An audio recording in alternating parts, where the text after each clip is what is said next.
Good morning. Welcome to Monday, April 21st, Board of County Commission meeting. Please take a moment to silence your cell phones. Make sure that they're in the vibrate mode or whatever you choose to do. And if you would, please stand with me and we'll open our meeting.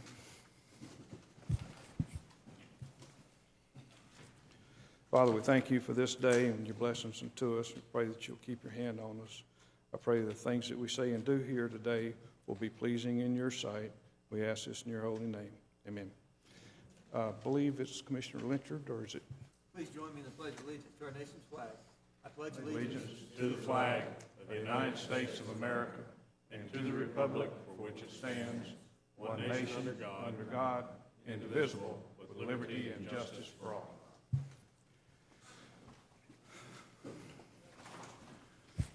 Okay, sir. As Commissioner Salter, do you have any additions to the?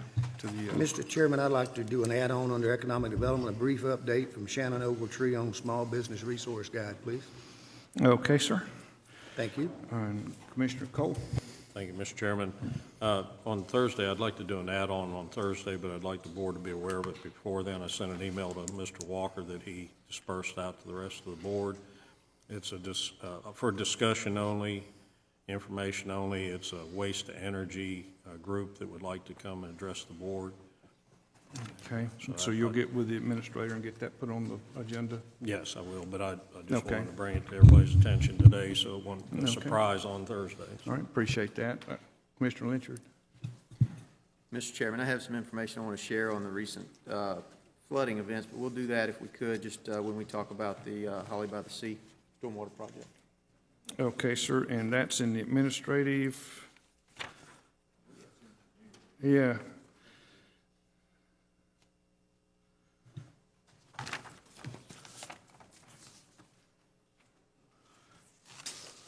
Under engineering, number 5. Yeah, number 5. Okay. Okay, sir. County Administrator. Mr. Chairman, 2 items that add on from the TDC meeting last week. I believe it's an allocation of $10,000 for the Navarre Fishing Rodeo that they recommend allocating to the Navarre Chamber Foundation, and a $5,000 allocation to the city of Milton for a portable stage. And those went through the TDC grant process, so they come as a recommendation from the.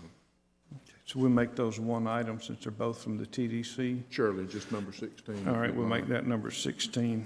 And also, I believe the email that y'all saw the email from Ms. Cox that she's asked that the board defer the Think Pink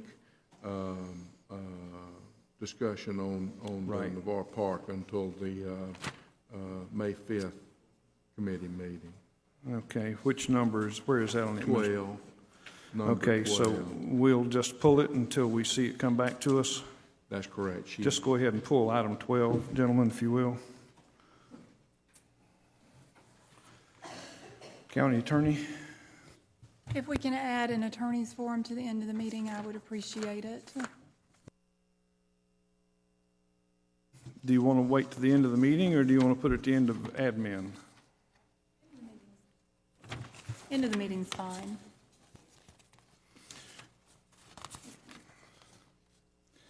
Okay, we'll put it before the public forum.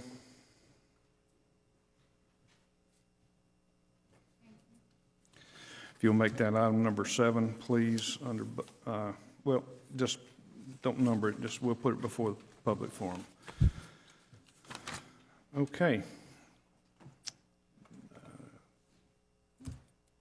Nothing else from that side of the room? Everybody down there is happy? All right. Item number 1, the Administrative Committee, is discussion of a variance to the sidewalk requirements contained in Article 4 of the Land Development Code in the Parkwood Commons Phase 1 as requested by Thomas Homes Incorporated. Mr. Chairman, excuse me, Yes, sir. economic development. I am so sorry. Thank you for that. Commissioner Salter. Thank you, Mr. Chairman. Shannon Ogletree. Good morning. A few months ago, we heard the call of assisting more small businesses located in the county, and as new businesses move into the county, on how we can assist them more. So with the unrolling of the SBDC having their office, having a sub-office within our office across the parking lot, we've also developed a small business resource guide to help businesses as they move into the county or as they look to expand on how to do that, who to contact, who to go to, what permits may be needed, what tax IDs, how to set up a corporation.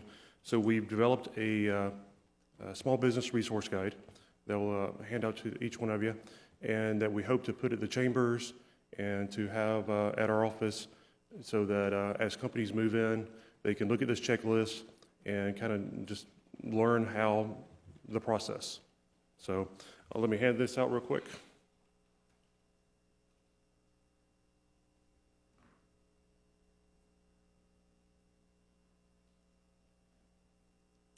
This is like I said, a basic guide to help the small business within the county, and I hope to make a second brochure in the coming months on how can companies be successful. So we get them open, they open their doors, but then how do we move it forward? So develop a more comprehensive, like I said, a success guide on what can a company do to be more successful in Santa Rosa County. So any questions on the brochure?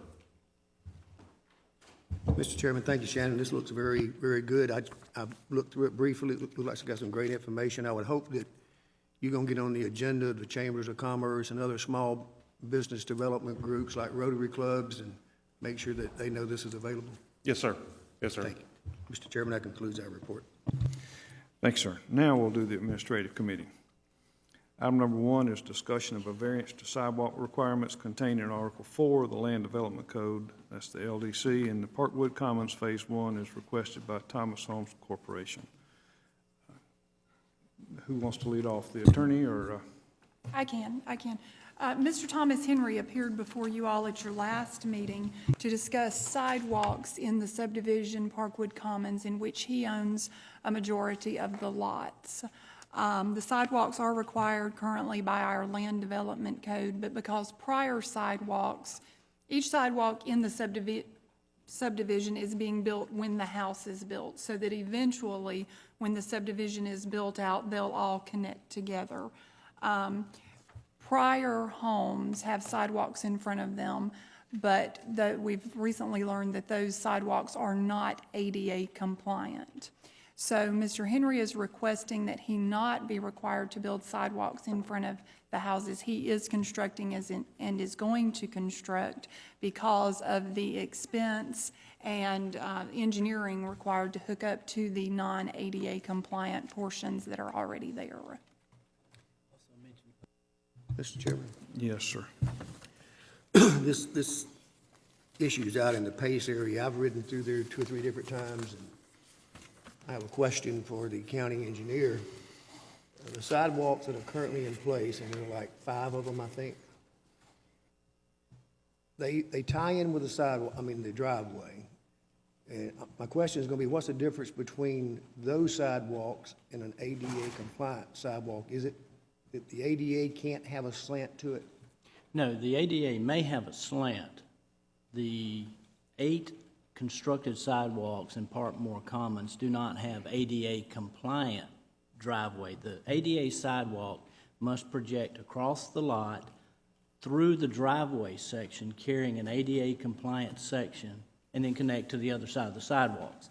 Instead, the builder just developed the driveways with straight grade, and it exceeds the 2% cross slope.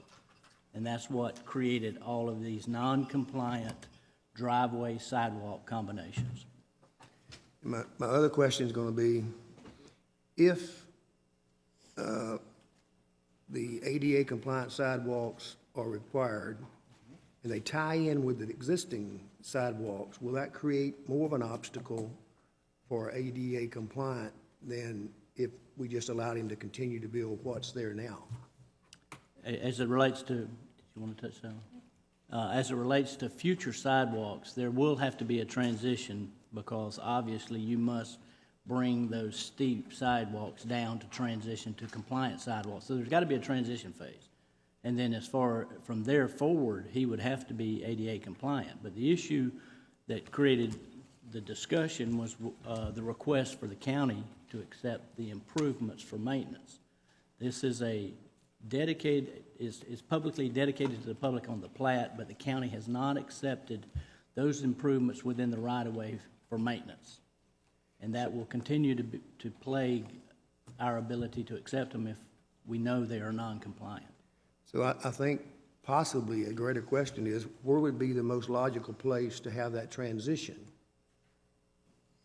Here again, I'm not interested in the whole subdivision being built out non-compliant, but I just don't want to create an obstacle if we don't have a good transition point.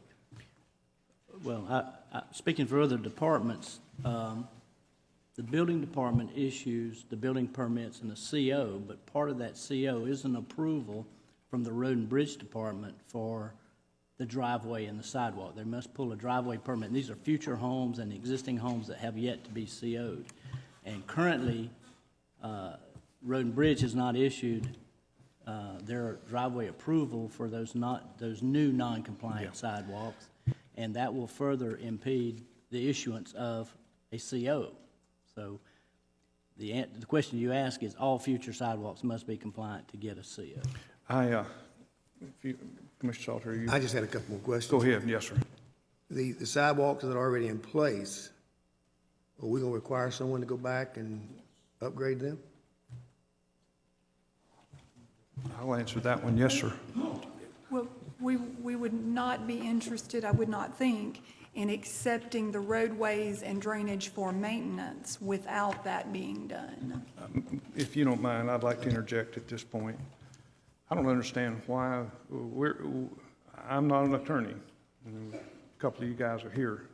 We're approaching this problem obliquely from the rear.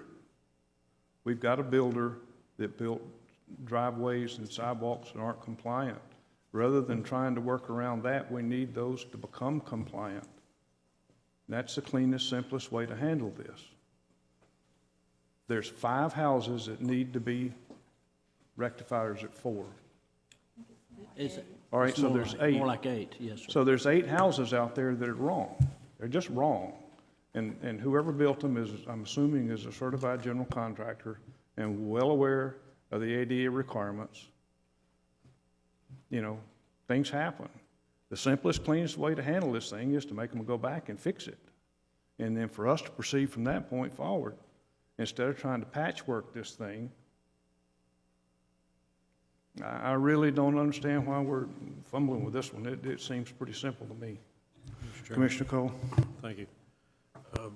Correct me if I'm wrong, I was under the understanding that these previously built ones were prior to the ADA requirement.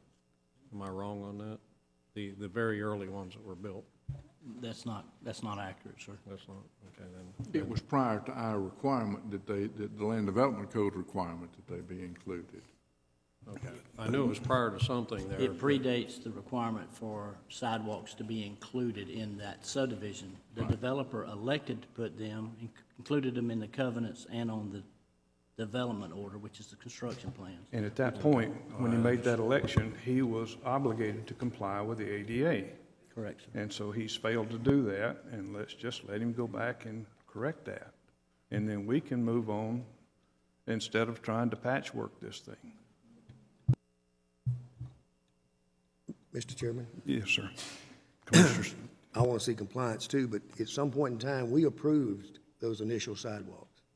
Is that correct? So we have a responsibility here as well. We do. We need to have some training for the folks that missed that. But there's 2 problems here.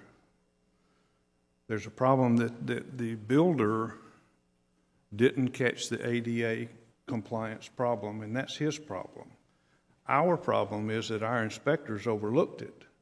So our fix is that we retrain our inspectors, make sure they understand the ADA requirements and how to be a little bit more diligent in the discharge of their duties.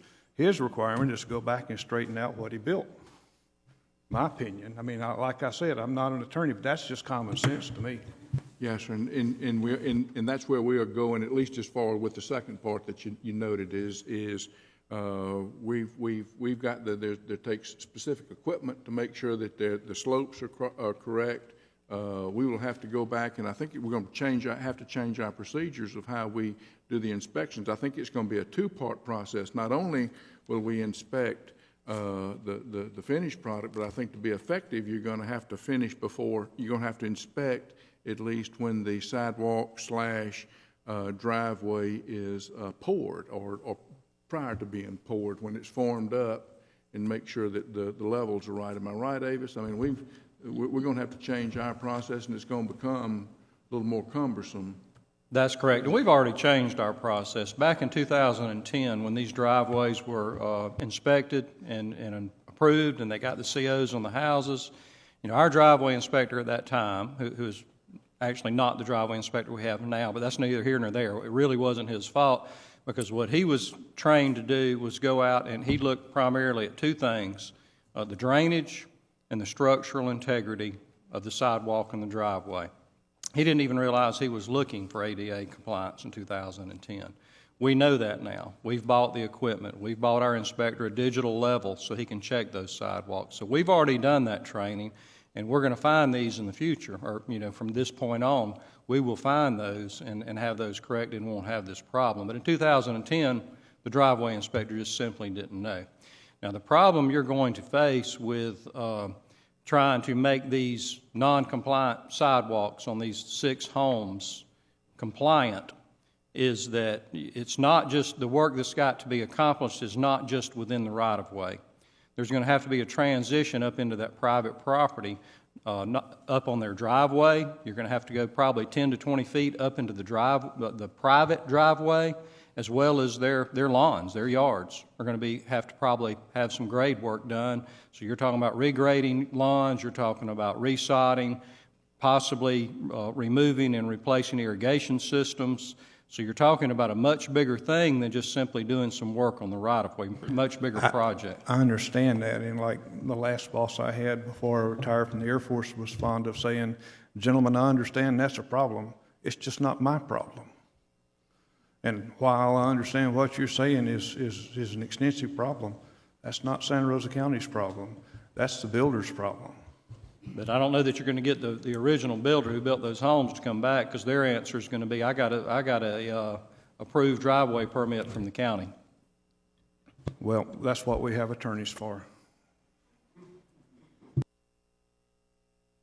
I don't mean to be dominating this discussion. It just seems to be common sense to me. Mr. Chairman?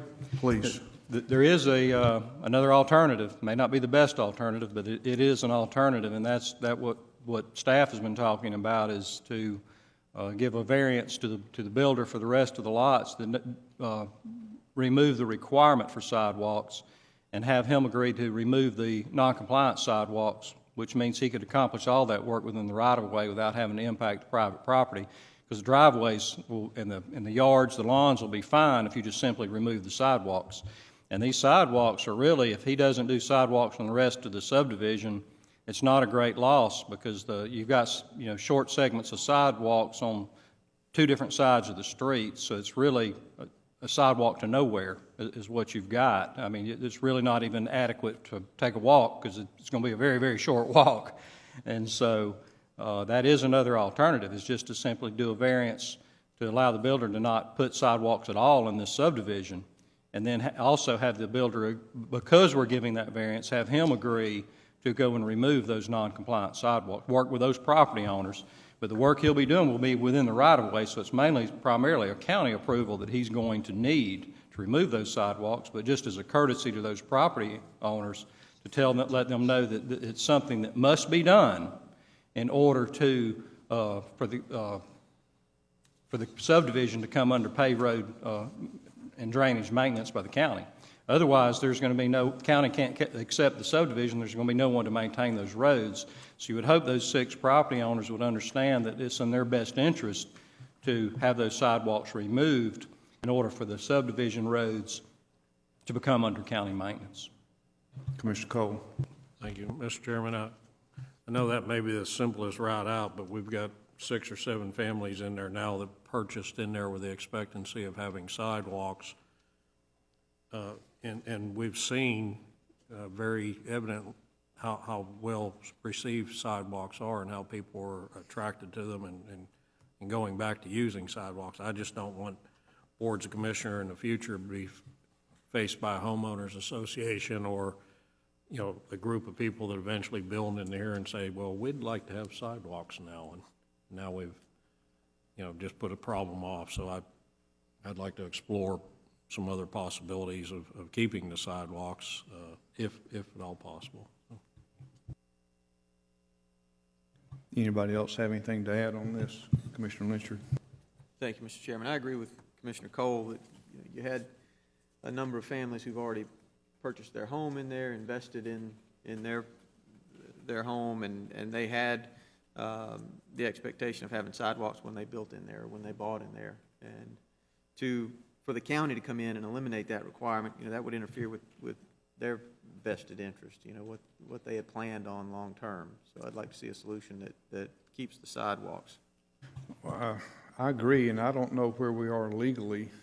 I just know common sense says it's just to, the builder, ought to, in good faith, go back and straighten out his mistake. That's true.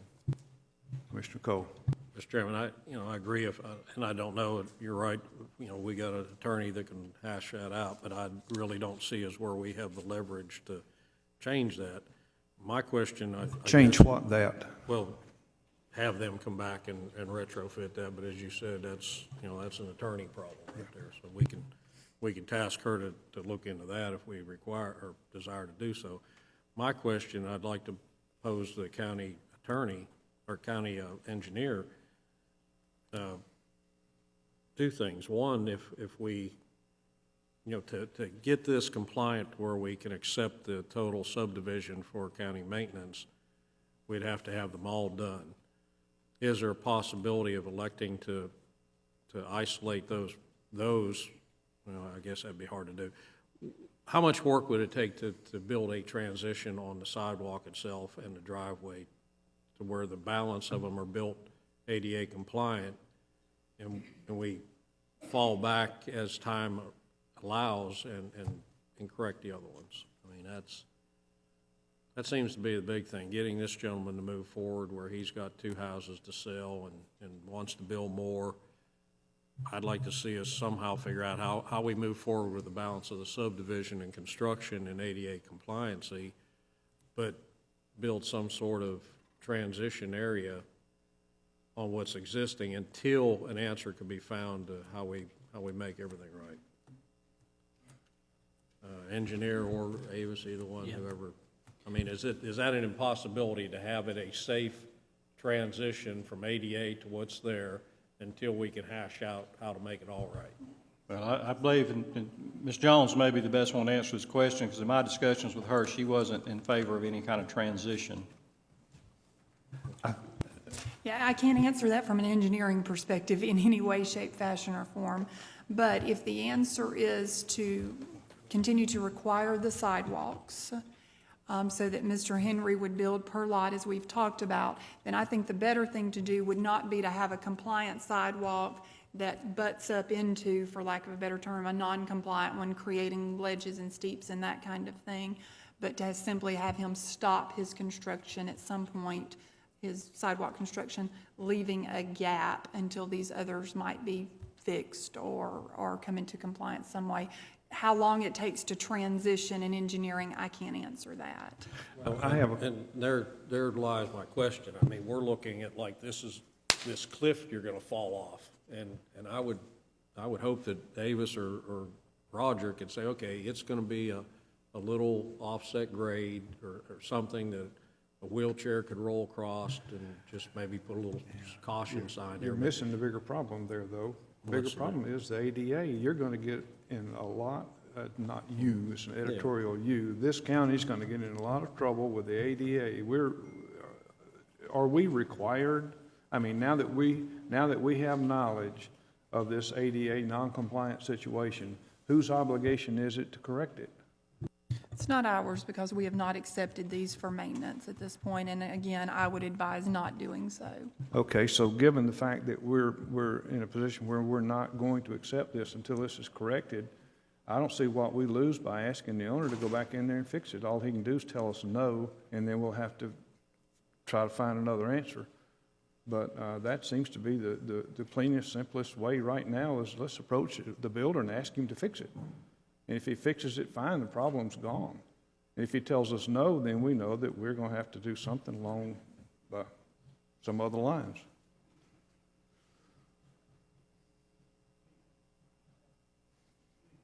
Anybody else want to say something before we bring up the public? Sir, do you have something you want to add to this discussion? Yes, sir. Name and address, please.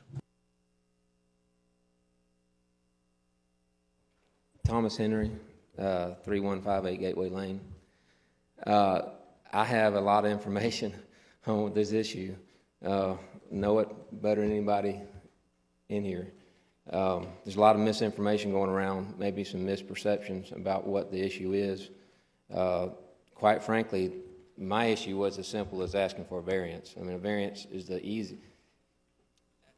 easiest way to handle and take care of this issue for the long run. But I just want to make it clear, I happened to purchase the lots that were in there. I did not develop the subdivision.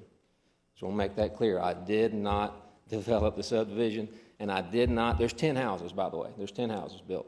Okay, it's a 10-house issue. And I did not build the first 6 houses. Did not build them. Okay, and those houses were built, I think, around in 2010 sometime. That's been a number of years now. There is nobody to come back and fix it. I mean, you know, I've got my 4 houses that I've built that contribute to the 6 to make the 10. My 4 houses were built in and amongst and around the 6 existing houses. So I had to work with whatever was there, which was the driveways and sidewalks that were built before. I just want to make sure that you guys understand I did not create this problem. I did not go out there to try to build something non-compliant. And quite honestly, this issue is I guarantee you, not an issue out there that is broad-based in the builder community. I mean, nobody's had an issue with this, and I tell you, if you drive around, you'll find out that it's not an issue that people understand. And it did not, the only reason this came up is because there was an inlet that transitioned into the sidewalk that created a situation that just made something look different. Otherwise, you know, nothing happens from my 4. It's just kind of one of those things that happen. So I'm just kind of a victim in this. I'm stuck in the middle trying to figure out what my solution is. I know all the answers, and I know all the solutions, and I know where they lead to. And the easiest one that I came up with that I thought was the best solution for everybody involved was just a variance, so it wouldn't affect the whole ball of wax. You can't, and if you can go back to the other builder and get them to fix the sidewalks, or, you know, maybe you can do that. I don't know if you can do that or not because they were approved. The other thing is the 6 people that live in there, I think they need to understand what's going to happen to their driveways if this has to happen. If you go in there and make this all have to be compliant, remember, I didn't build a subdivision, so I'm not, you know, I just want to make sure everybody understands that. You know, as far as accepting the subdivision and all that, I didn't have nothing to do with any of that. I just bought the lots in the existing part of it. I'm trying to get my houses built and get them done, and I'm in a rock and a hard place because I can't go forward and I can't go back. And I'm sitting here waiting. But the 6 people in the subdivision need to understand what's going to happen to them if you guys require those sidewalks to be put in the way they are.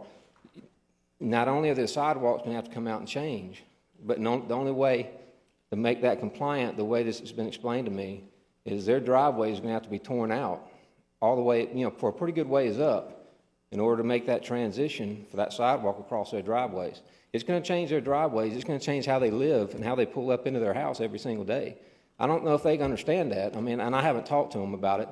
You know, I've talked a little bit to Mr. Dixon about it, but the way that's going to have to be designed is going to be different than what it is now, and it's going to be quite different. And so that's going to have a bigger, profound effect on them than the sidewalk. Now, what they choose to do, you know, that's neither here nor there for me. I'm just wanting a solution. And I'm trying to give you the easiest solution and the easiest solution for them. And if those sidewalks have to go across their driveway, it's going to change. It's going to severely change some of those folks. And I guarantee you they're not going to like it. They're going to like it worse than what it is now. Now, my issue, whatever, I just want to go to get a solution on mine. And I didn't create it.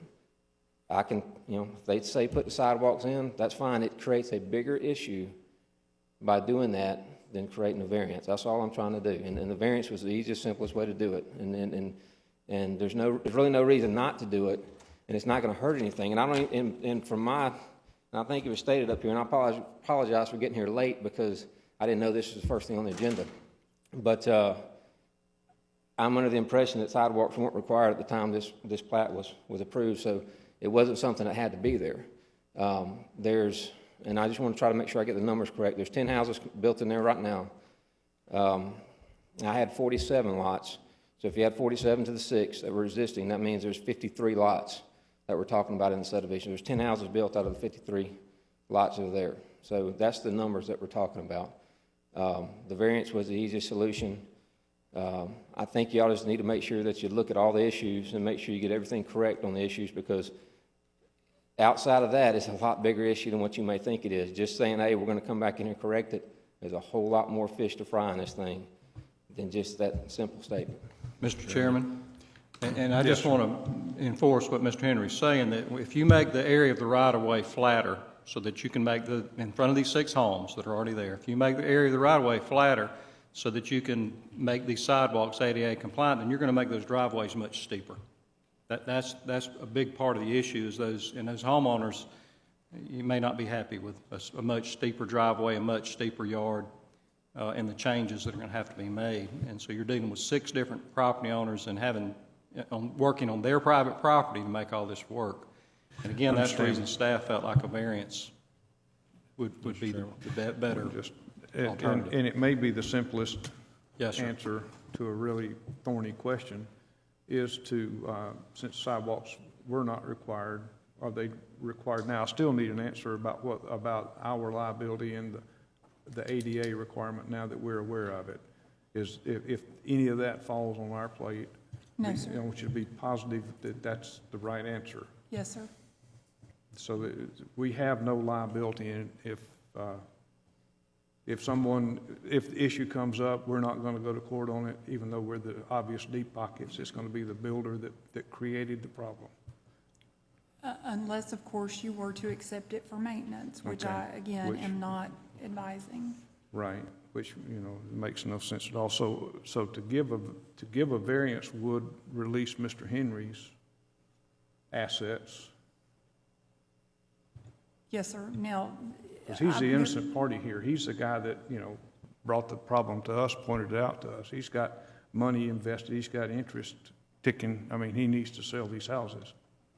I will call to your attention that we received an email from someone opposed to the variance, and there may be homeowners here opposed as well. I'm not certain about that, so I just thought I'd mention that to you. I'm sure, and we're not going to go final on this decision today. This is Monday. Mr. Chairman. So I haven't had a chance. Is it what you just handed us? Is that email? I haven't had a chance to read it. Yes, sir, Commissioner Cole. Thank you.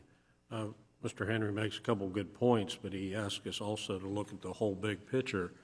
We've already had an email from one other builder requesting it, I think a similar variance. What I think we're going to do is start a snowball effect on people deciding not to build sidewalks or putting in requests not to build sidewalks. And also, I realize he didn't create this problem, but he did buy the lots with the knowledge of knowing sidewalks were in the plot. So, although I feel for him, I don't think going backwards is the way to do this. Just put it in for discussion. Loretta Aiken, 1828 Sundown, Navarre. I've been following this a little bit, and I don't have sidewalks in Holly by the Sea. Is this a new thing with ADA? That was my big question. I'll let them correct me if I'm wrong, but the county didn't require sidewalks at the time that this plat was approved. Sidewalks are required by the covenants of this particular subdivision, though. And just to further complicate the matter, our LDC did change, and if you can project my computer real quickly, it does require sidewalks for future development. As you look at the projection, this is phase one, it falls within, thank you. This is phase one of Parkwood Commons, and it falls within a quarter of a mile of a school. And in that, our current LDC that was changed after this plat, the development order was issued, does require it. So that's what we're actually varying, Well, is the our question on current LDC. the question on the floor, though, was when did ADA come into ADA has being? always been in effect for 92 or something like that. So any sidewalk constructed since 1992 is required to be ADA compliant. Well, I've been in my house since 1992, and I don't have a sidewalk. Well, That's if not you the have- issue. Oh, I'm just saying, so That's if not they the were issue. saying since 92, but The ADA came into effect in about 1992, and if a sidewalk is constructed, it must be constructed in compliance with the certain- ADA. But that's not to say that sidewalks were required in a subdivision, and they weren't in Santa Rosa County until, I think, late 2010. If they're within a certain distance of a school, then they have to be constructed. I'm not in favor of giving away things, but it's not their fault. And I would like to see the camp. I know that y'all built a whole lot of sidewalks down $3.99. I don't know what they cost, but I think to help this situation, from now on, they should have to put in sidewalks. And it's possible you could work out something to help these people, because as a realtor, a previous realtor for 20 years, I know that sidewalks will help sell the property. If you've got a school in the near area, you need the sidewalks. But what's the solution for the people that have already built in there? You know, they're suffering. So there's got to be some way we can work with them and make it happen. But the kids do need sidewalks if they're going to walk to school. Thank you. Okay. I guess we need to move this forward to Thursday. You have something to add?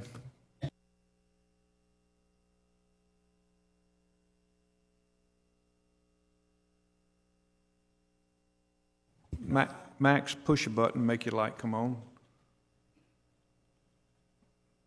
That There you one? go. Okay.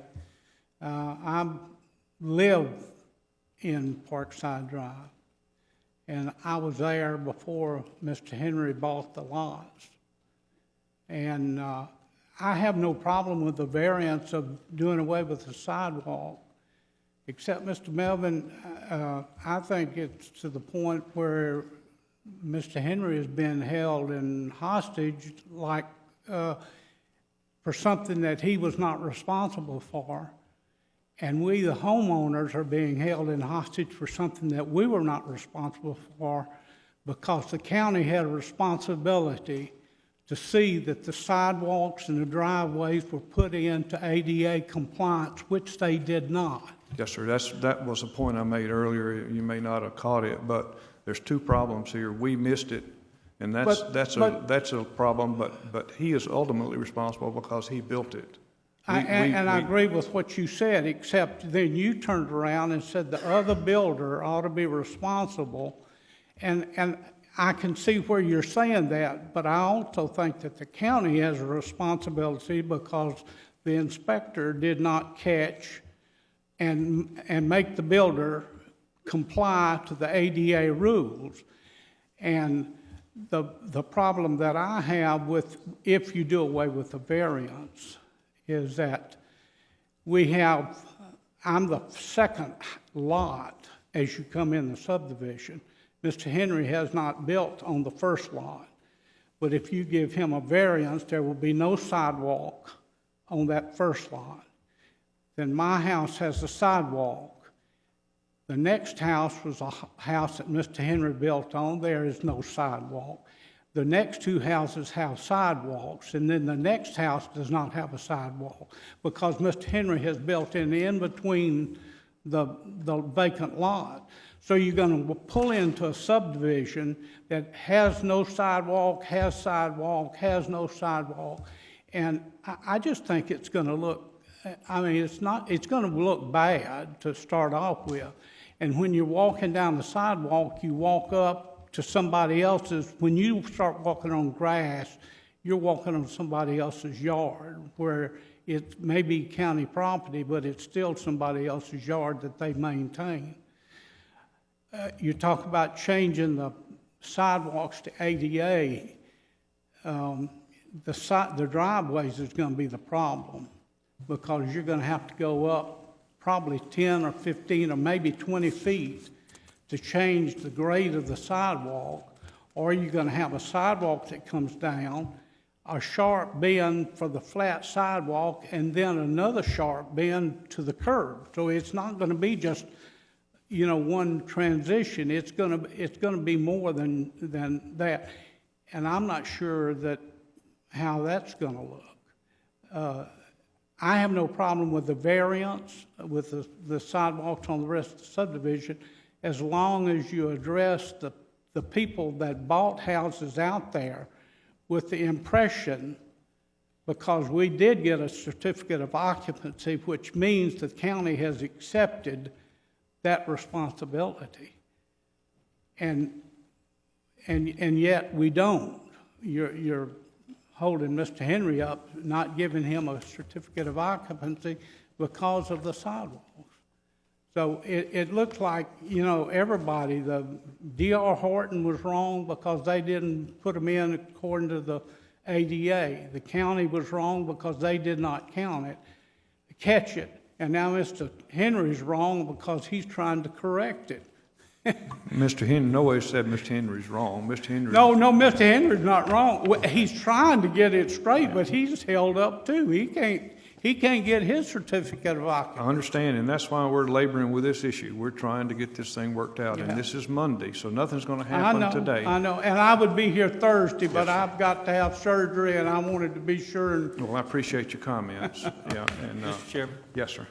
Let me ask you one question. You said you support the variance? I don't have any problem with them doing away with the sidewalks in the rest of the subdivision, as long as they address the sidewalks in between the houses that are already built there and the ones that Mr. Henry is building now that has no sidewalks. So, and by address, you mean remove the sidewalks I that are think- there? No, he's got two houses that he's put sidewalks in, and he's got two that he hadn't put sidewalks in. Okay. So You you've live out got there, a so I'm house trying to get your take on it. I mean, what would, at the end of the day, if we grant the variance, there aren't going to be any more sidewalks built in there. No more built. No more built. Because the variance is not to vary from the ADA requirement. We can't do that. I understand The variance that. would be I to understand not that. build any more I sidewalks. object if you're not going to require sidewalks to complete the sidewalks that are already vacancies in there. See, I have a house, and on both sides will be no sidewalks. I understand. And then the next two houses will have sidewalks. So you're going to be walking on sidewalk, on somebody's grass, on sidewalk, and on somebody else's grass. And I think that's going to create a worse situation than if you do away with it. But when you do away, if you decide to take up all the sidewalks, you've got sprinkler systems to address out there too. Because I have a sprinkler system. It's already been torn up by the AT&T ones. Right. Well, I was just trying to get clear on what your feelings No, were I there. just want, what my idea, and I was in the building business, so, I'm not new to the game here. But my idea is to complete the sidewalks in the existing area. And then at the last lot, where you would lift the variance, just make a transition from the sidewalk to the street, just sort of a bend, so you're at the end of the sidewalk and you're not going to be going straight. But up to that point, sidewalks from the entrance to the first 10 houses is what it boils down to. Okay. All right. Thank you. Is there anyone else here from this area? Yeah. No? Okay. What I was going to, what I would propose, I mean, and I'm trying to help this situation out. Obviously, I have an interest, but I also would like to see a good solution for everybody involved. I wouldn't propose leaving what was there. I think you got to do something with the variance. We would go out there, and I would do this for the county or whoever. We would remove the existing sidewalks that are on those 6 houses and take them out and resod that area. Because, yeah, it wouldn't need to be, part of one, part of the other. I would do that if that's what, those folks wanted to do. We would do that, and that would take care of the sidewalks in that area, so it would all equal. We'd also have to bust ours out and take them out and do the same thing. And the ones that don't have sidewalks in the houses that we have, the reason they don't have sidewalks is because in my house was sitting there. They were just sitting there, just sitting. So we went ahead and finished the yards and put them in. Just didn't put sidewalks in because I didn't want to put sidewalks in and have to come tear them out. So we just didn't put them in. So that's why the ones that are finished don't have them. But with the variance, we could remove those and take that issue out of it if that's what everybody was okay with. Now, if they weren't taken out, the other side of that, if they stay in, then every driveway in there would have to be busted out. All the 10 houses, every driveway would have to be busted out. Most of them would have to be busted out. They say 15, 20 foot. It would probably be a little further than that in order to get it right. It may have to be all the way up to the house to change that and fix it. Along with this, all the sidewalks have to come out anyway, regardless. Mr. Chairman? Just a minute. Commissioner Lynch still has the floor. Have you sat down and spoken with those 6 property owners? I have not. No, Okay. I would recommend you do that, because even if we grant you a variance, and I'm not going to give you any legal advice, but they have covenants that they could enforce against you, because the covenants require sidewalks. A variance that we grant doesn't modify your covenants. So I would suggest you sit down and get them on board with your plan, because then we'll have something we can address. I understand, and the covenants are there, and I am the controlling interest in that by having a lot, and I can change those covenants. So that is something that can be changed. But in all, I'm being honest as I can here. I'm trying to make sure everybody understands the issues. Removing the sidewalks is a grain in the sand compared to the mountain of dirt that's going to have to be moved in order to change those folks' driveways to what we're having to do. I mean, I'm just trying to make it clear there. I don't think everybody understands that. I mean, if we're going to keep those in there, the modifications that are going to have to be made on their driveways is none of them are going to like it. I'm going to tell you, none of them are going to like that. I just want to make sure everybody understands that. So, and on top of that, the getting the road approved is going to be a hard issue to do, which they also bought in there with approved road. I mean, I'm sure every one of them thinks the county's maintaining that road, which is going to find out that's not the case. There's a whole lot of issues here that can be easily solved with a variance. And every subdivision is different. I mean, you can't say it's going to be a groundswell of things that's going to happen. Everything's different. Every issue is different. This one, is very legitimate. You guys can make a decision, and it doesn't have to affect what could happen, on another subdivision somewhere else, because everything is different. Everything has a different set of standards. And just to make clear, Mr. Dixon is right. The county did accept those and approve them. I mean, so it's kind of what was when I went in there and houses that are built for 3 or 4 years, there was nothing to make me think there was anything wrong with them. I mean, the county accepted them, approved them. It is something that has been done, and I don't know how you go back from it when the county accepted them. It's a tough one, but the variance could do that, and that is something I think everybody would have to. I'd be glad to talk to them about it, and I'd be glad to help where I can. But it's not just as easy as keeping them in there, and not affecting their driveways worse. Let me ask you this, if you would, please, and then we'll be through with this issue. Would you please canvass the other owners and see if they are if your suggestion is good with them, then bring that back to us Thursday. Does that clear this issue up, Ms. Jones? If he can control the covenants, so that makes the covenant issue go away. If the other owners are agreeable for him to take the sidewalks up and resod it, if that satisfies them, then we can get rid of this thing Thursday. Is that correct? Yes, sir. That seems to be the best course of action to me. I appreciate hearing from the other board members. And we can go on and handle something else. We've got a lot of work to do. Mr. Chairman? Yes, sir. Is this gonna be a majority rules in that subdivision? Because I can tell you right now, I think it's probably gonna be 3-3. 3 wants to keep the sidewalks, and 3, it doesn't make any difference on the thing, so. We'll just have to see what Thursday brings us. Yes, sir. Mr. Chairman, could I offer just one more comment on that? Yes, sir. Even though those 6 homes that have the non-compliant sidewalks got their COs, they also got, at their closing, they got a letter from the county or a maintenance disclosure that stated that those roads are not maintained by Santa Rosa County. So that should help Mr. Henry as he goes to talk to them. You know, Mr. Henry made the statement that they probably already think the roads are county maintained. Well, they should know that they are not, because they received a maintenance disclosure at their closing that states that those roads are not county maintained. And I mean, and that's his leverage to get them to go along with removing the sidewalks, to the fact that to get it under county maintenance, the sidewalks would have to be removed. Commissioner Cole. Thank you, Mr. Chairman. The question was brought up, would it have to be majority rule or not? If I owned a house in there and did not want my sidewalk removed, I'd be pretty upset with the Board of Commissioners to give permission to tear them out. So I would urge you to work diligently at getting 100% unanimous on this. That's about the best I can tell you, but I think it'd be hard for me to vote to allow you to take out someone's sidewalk in front of their house. And I might say, if you were to grant a variance, that would not in any way require or give Mr. Henry permission to remove someone's sidewalk. He could work with them on removing them, but that is not anything that this variance would mandate or give him permission to do.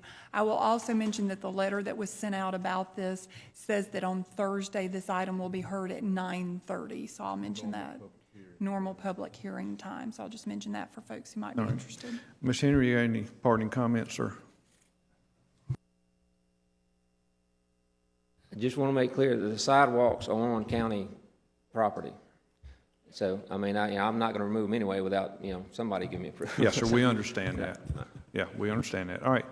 I'm going to recommend we move item number 1 to Thursday without objection, and we should hear back from Mr. Henry and others. Hearing none, it passes.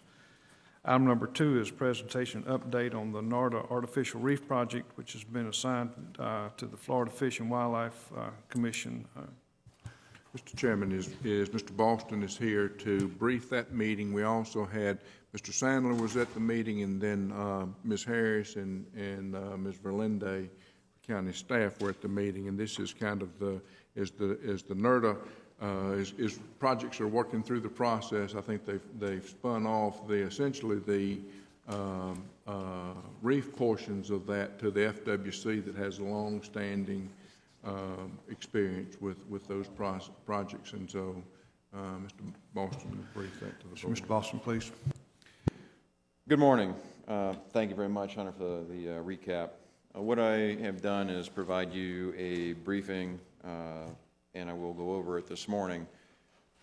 There's a short-term piece of this, which is an update to the status, as well as kind of a long-term piece which we'll get into the next few slides. What we have currently is the NERDA Phase 3 reef expansion, which is off the coast of Navarre, Florida. The council, the commissioners have granted initial 30 reef element, which has been in place for about 18 months, Mike. And what we did is Mr. Griffith met with Mr. Melvin and Hunter back in the fall of 2012 and addressed 2 different reefing projects to be submitted by the county into this process. So about 2 years ago, we went into this with the council's blessing. So this is now almost at the final piece of these 2 projects. What we have is a full and final permit granted on the 4th of April to expand the Gulf Reef element from 30 current reefs to 90 reefs. This will be the largest contiguous snorkel reef in the Gulf of Mexico. The funding for this is expected to be in the neighborhood of $180,000. We'll cover funding in a different slide. Slide. The other project is a large area, 1 by 2 square miles, 1 contiguous mile off the coast of Navarre, Florida, and the reef, the Gulf Snorkel Reef is approximately where that pointer is. This area also has about was currently projected to have about 700 plus reef modules in it. And they're the 10-foot on the bottom, 8-foot on top, all of the current requirements to do that. We're in the process of discussing with the regional project, which these 2 projects are a portion of, with the other 5 coastal counties that were impacted by the BP oil spill. This regional project, we have addressed different materials to try to be included in this. As your project manager for these 2 elements, we are currently assessing the cost benefit of how to do this with other materials. But what I will say is the overall project includes not only the permitting area, but also all of the reefing materials that would go into it. We're discussing those options. We have gotten the longest period of time it takes to get a permit done is a NOAA PRD, Protected Resource Division. We talked with the folks on Friday after the meeting on the 16th, as Hunter mentioned last week. On Friday, we had an identification that there were no issues from NOAA PRD, and we should receive the full and final permit within the next 45 days. So that is R2 permits for R2 current NERDA reefs coming to the county and your citizens. And that's a big deal. This is just this is a kind of an eye chart. It's a quick synopsis. I want to try to draw your attention to a couple key points to it. The draft amount for these 2 reefing projects is $1,200,000 and change. The issue is, I say it's draft. The reason is, in May of 2013, the trustees announced, or I should say Governor Scott announced, the $11.4 million associated with the 5 county reefing projects. Now, the way they came up with that number is folks like Santa Rosa County did their due diligence, created their reefing projects, and submitted them in through the process.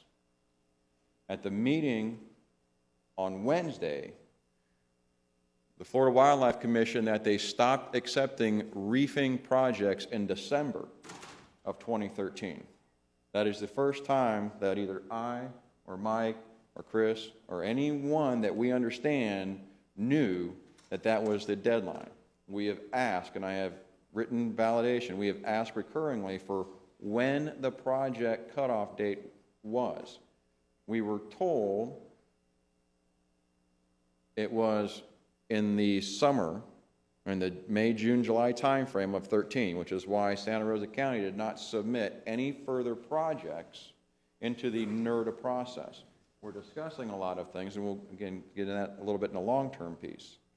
Bay County and Walton County, of 2 members of the 5-county regional area, continued to submit project areas to the point where Bay County has 6 reef projects that they haven't even submitted for a permit yet.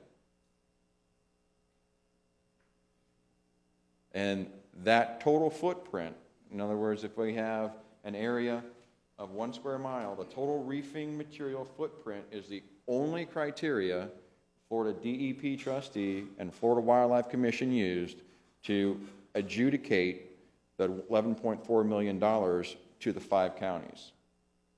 Our footprint, because we didn't submit any further projects past the May timeframe and the identification of $11.4 million, our take, our percentage of the total is the lowest of the 5 counties.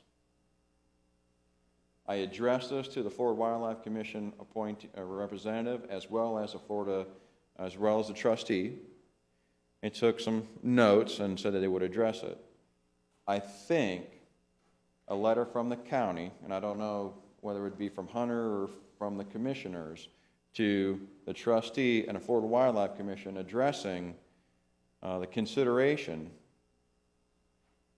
to weight more factors than just the sum total of footprint area that the other counties submitted up to December may be a good way to redress the distribution of funds. We're not talking about trying to reissue the total amount of funds. What we are looking at is the 6 Bay County submissions that aren't even in the permitting process yet. So I would ask that that be taken into consideration as one point. At the end of the day, and I'm not going to shoot my laser, I might hit Don in the eye there, but it's about probably $100,000 to $150,000 redistribution that we're talking to. And Santa Rosa wouldn't get all of it.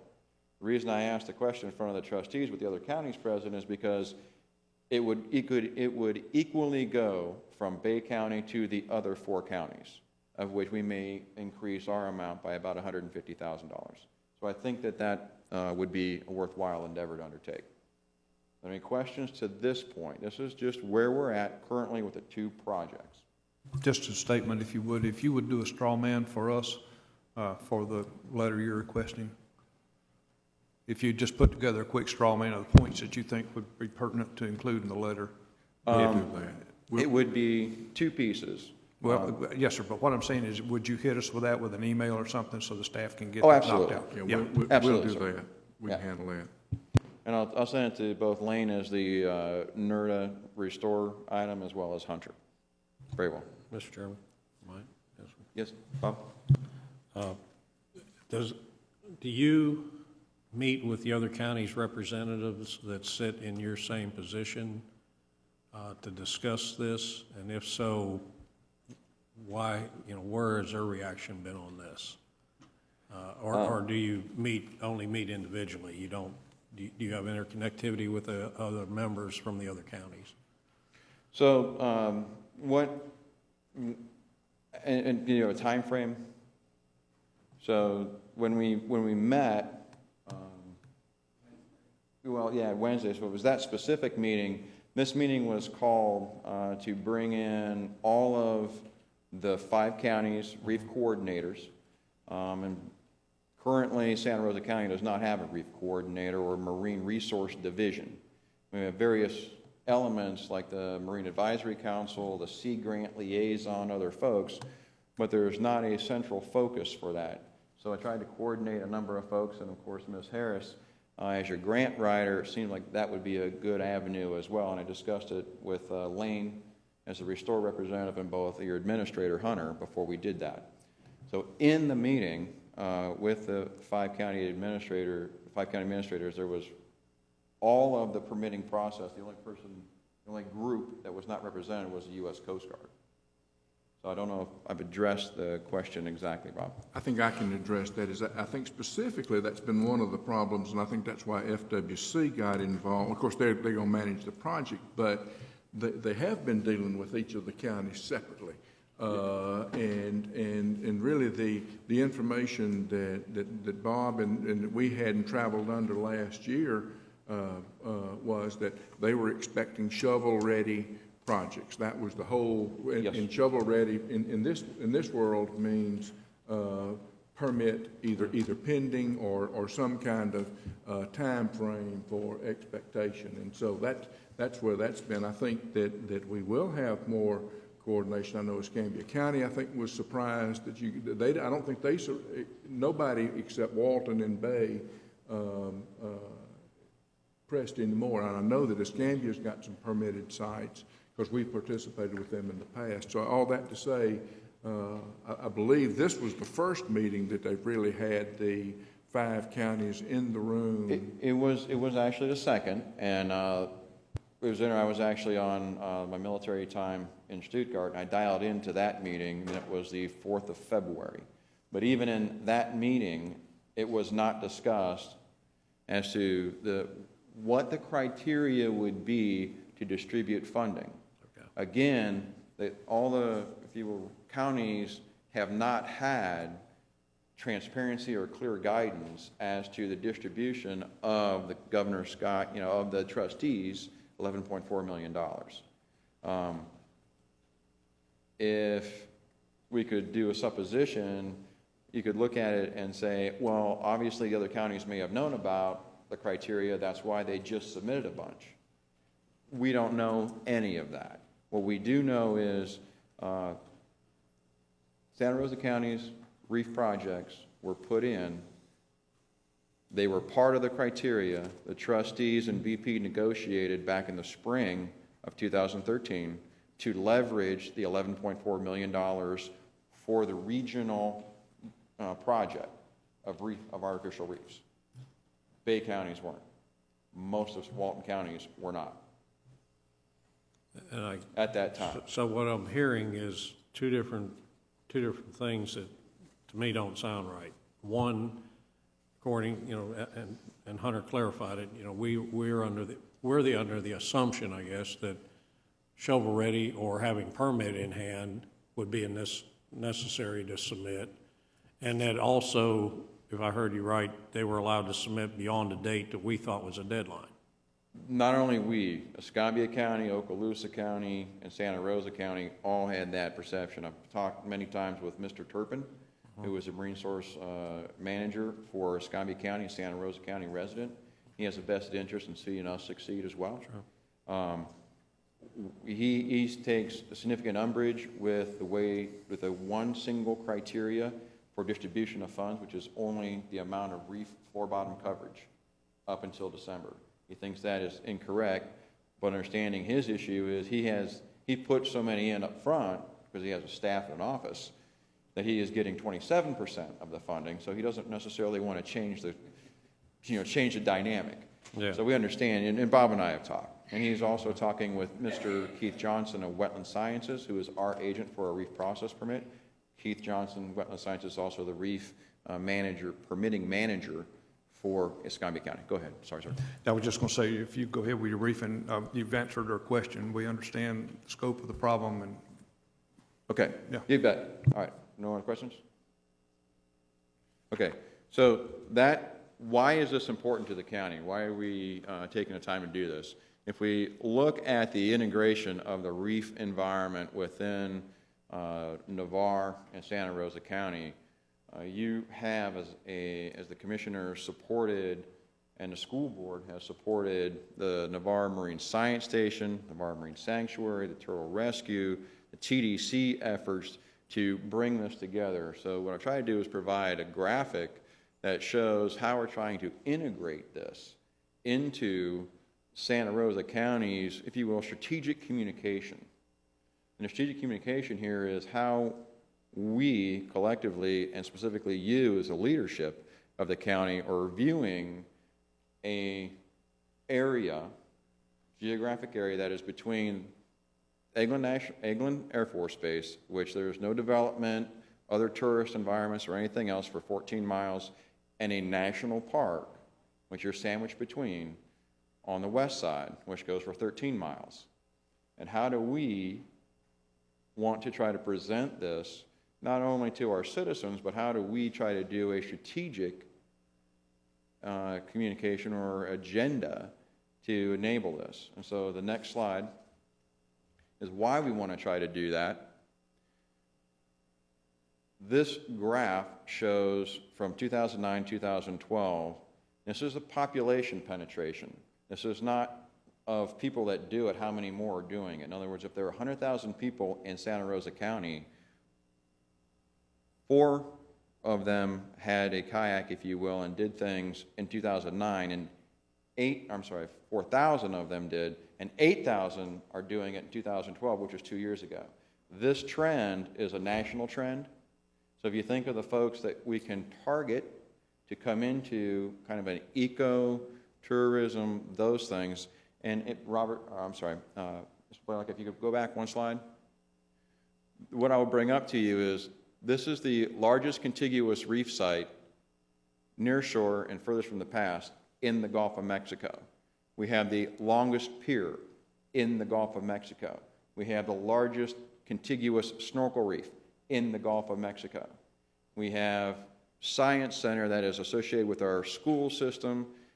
Talking with Charlene Morrow, the director about trying to expand it into the higher education elements that have the marine biology degrees and trying to team with those folks. We're very excited about some of the prospects. As you know, you just granted the camera element to look at the reefs, which is another targeting opportunity. So if we're looking at this holistically, slide, Roger, thank you. We're looking at this holistically, slide. Those are the national trends.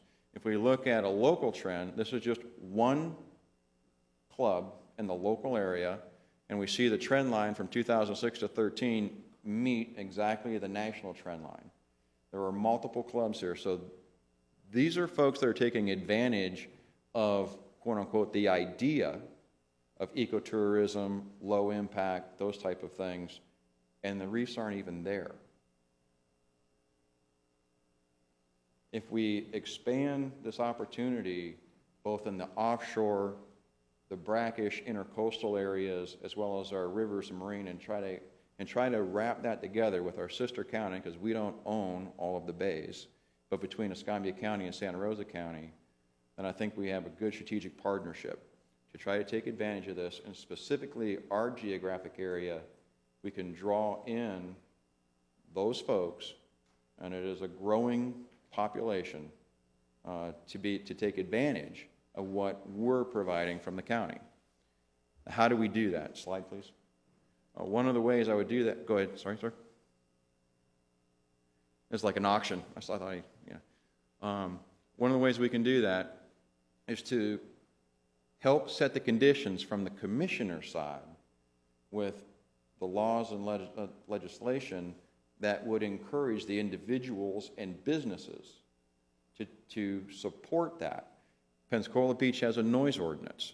I would submit to you, if we're looking at a low-impact ecological environment between a base area that has no tourism, things like that, as well as a national park, perhaps that area, there are things that we can do. Bob Boston's not here to tell you what to do exactly. What I would suggest to you is we collectively take a look at this through the various means and board members and boards that you've got, and then try to focus this discussion.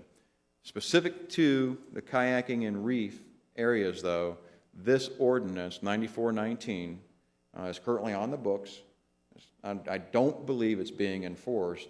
What we want to try to do, I think, is align our ordinances and things to support this and encourage the participation. I know when I brought this up to Mr. Broxton, who owns the Broxton Outdoors and just started a paddleboard and kayak business, or expanded his business to include those two, and I showed him this, he was taken aback because this is directly impacted what he's trying to promote there in Navarre. So, excuse me, Bob, when you say it was taken back, what, the 300 feet of the Gulf Front fishing pier? that's one part of it. The other part of it is the public bathing area. And so in the ordinance, so it's 300 feet of the pier, but if you look at the public bathing areas, I've gotten different pieces, and I know, Roger, Yeah, I can clarify that when you get ready. yeah.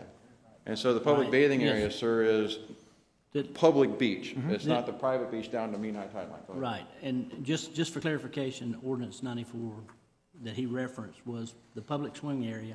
It also includes fishing, hook, barb, and spear, and essentially it's the guarded portion of Navarre Beach. It's 300 feet east of the pier to approximately the edge of the old pavilion parking lot right there. Then there's a gap between it and the P1 and P2 units, and we're just on either side, and there's a gap between it.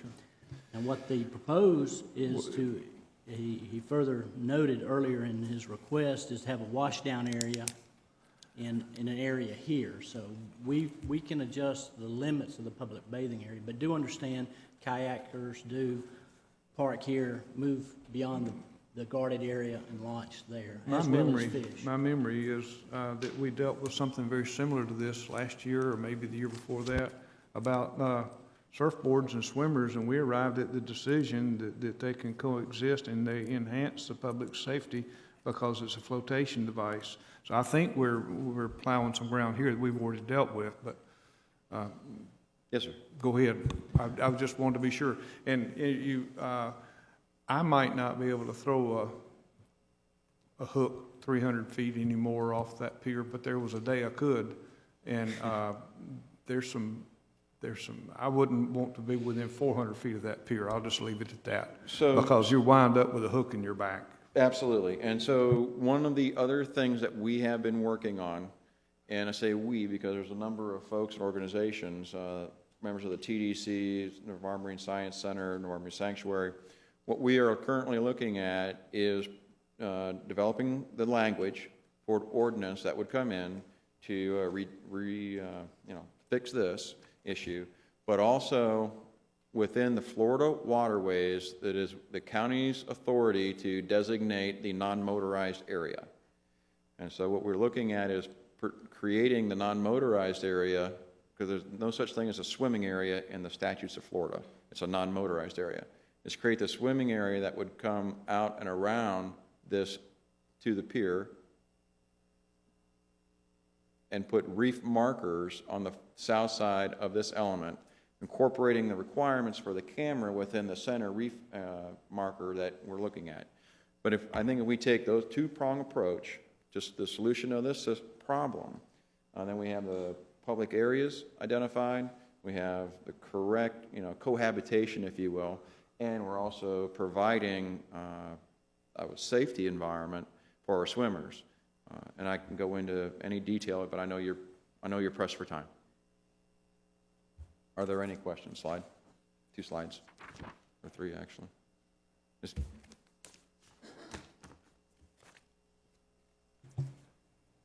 Thank you very much, Bob. We appreciate what you're doing, and we'll be happy to work with you on it.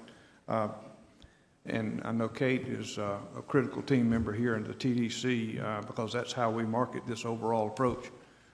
And your efforts are deeply appreciated. Does anybody else have anything to add? What we'll do is if Bob, if you and I can kind of draft maybe a letter for the board to approve Thursday and the chair to sign, I think that would be a good start. And then we can start looking at revisiting that ordinance that was done in '94 and kind of see how to integrate, because it had the beach has significantly changed in 20 years. So obviously it's time to go back and review that. Mr. Melvin's right. We dealt with a similar issue. It's been about a year and a half, 2 years ago. So we can work through those. Commissioner Litcher. Thanks, Mr. Chairman.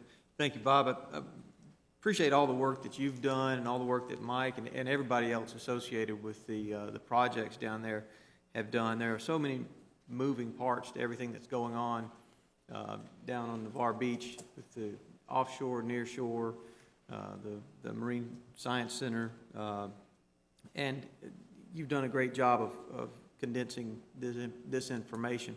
I think it also shows that we need some kind of liaison between the board and the center down there and the Reef Committee. I'd like to see regular updates. I think that's helpful for everybody in the board because most of us aren't as involved in that particular area as the people who are down there on the ground. And Bob's kind of been working without a net here. You don't have any official county designation. You've been doing this you've been working on this project for a long time now. So I would like to work with Hunter and Sheila and come up with some way for us to designate Bob as a liaison for the county with the reefing projects down there. And Hunter and I have discussed this. We can't necessarily give you any authority to do anything for the county, but I think it might give you some legitimacy when you're going to these meetings, because you're doing it anyway, you're doing a good job, and you're giving us good information. So I'd like to see if we could do something like that. And, in a reasonable spot to do that maybe would be to carve that position out within Kate's organization and the TDC, because that's where the money is. That's where the reason I say that is that's where the interface is with our advertising agency, and they would be getting the data firsthand from you instead of secondhand or thirdhand. And I think that would be a great spot, just administratively to plug you in to ensure the interface between our marketing arm in this effort. Yes, Or sir. the Marine Advisory Committee. Or the Marine Advisory Committee, you know, either one, but just buckle him up into the Yeah. team.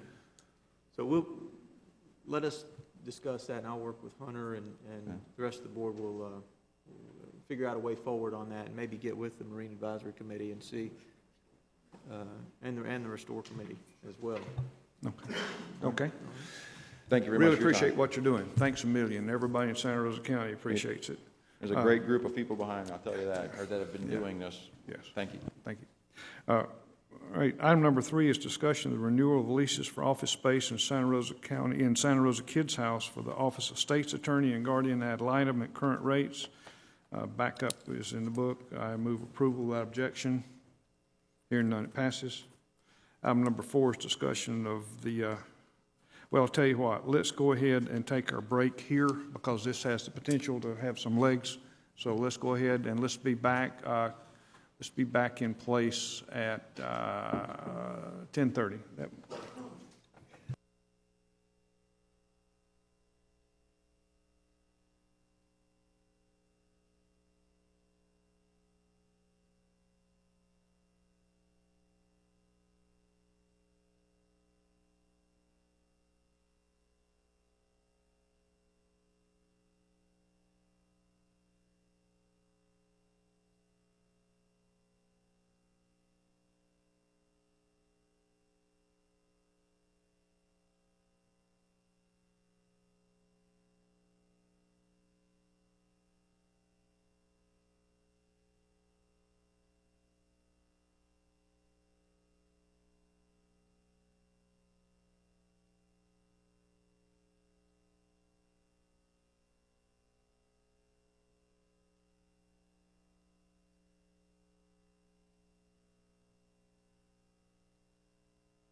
Please make your way to your seats.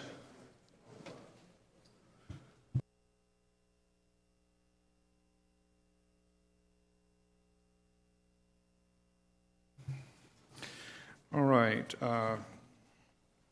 Item number 4, discussion of acquisition of conservation easements on the following 2 parcels adjacent to NAS Whiting Field in an ongoing base buffering program funded by the Florida Defense Initiative Grant and the U.S. Navy REPI funds. Beverly Craig, is that Fontenot? Fontenot, I believe. Okay. 24-acre parcel appraised at $92,000. James Frank and Marguerite Page Skinner, 12.29-acre parcel with appraised value of $50,000. Mr. Walker, do you want to brief anything more on that? You have my memo. This is part of our Okay. continuing effort to buffer Whiting Field. The prices being offered are the appraised values for those easements. Commissioner Lynchard. Okay, Commissioner Cole, that made his way back to his seat, but we have a quorum, so I move approval without objection. Hearing none, it passes. Mr. Chairman? Yes, sir. I spoke with Mr. Gomez. We have a couple of residents here who are here for, let's see, which item is that, Mr. Gomez? It's Item number 4. Under Public Services. Could we move that up and go ahead and get that? Absolutely, we'll take that Taken care one, we'll take that one next. Okay, we're breaking here on the Administrative Committee. We'll come back to item number 5 on admin, and we're moving to Public Service. Item number 4, Commissioner Lynchard. Thank you, Mr. Chairman. Item number 4 is discussion of a floodplain variance request of V-zone construction standards for a lot located at 7513 North Shores Drive in Navarre. Mr. Gomez, you want to brief us up on this? Yes, thank you, Mr. Chairman. From time to time, we do hear variances of this nature, and I'll just make a distinction here. This is not a variance from the elevation requirement. This is a variance for the construction method. Within 200 feet of the coastal, in certain areas, within 200 feet of what is called the V-zone, construction requirements require that the house be built on pilings. Their home is going to meet the flood elevation requirement. They're asking to vary from the piling construction. It is again, the natural grade is above the FEMA floodplain requirement. Our freeboard pushes it below the freeboard requirement. However, they are going to meet even the freeboard requirement with a little additional fill. So what they're asking to vary is the construction method. I believe a good bit of their project is out of the V-zone anyway, is out of that 200 feet, but a portion of the project is within that 200 feet. So they're asking to vary that requirement. Well, staff does not see any issue with approving this variance. And Commissioner Lynchard, with your indulgence, I spoke with them offline before we brought the meeting to order, and they're talking about building a concrete construction. So is that correct, sir? Yeah. So they're going to build they're out of floodplain, and they're going to build that ICF construction. So personally, unless someone has any further comments, I'll move this for approval without objection. Hearing none, it passes. Thank you for attending. Absolutely. And what we've just done, I'm sorry, we moved this to Thursday, which we will finalize it Thursday. No, sir, you no need to return unless you just want to. You're welcome to come, but there's no, your attendance. Yes, sir, you will. Yes. Thank you for coming. All right, back to the Administrative Committee, item number 5, discussion of the amendment number 5 to the agreement with the U.S. Navy for encroachment in the vicinity of NAS Whiting Field. Mr. Walker and Mr. Ray.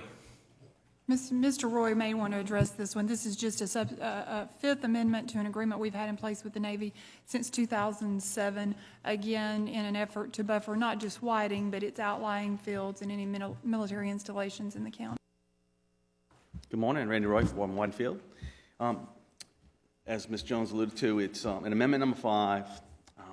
It's really because of our available REPI funds that we have, is to maximize that by adding the state to the county agreement.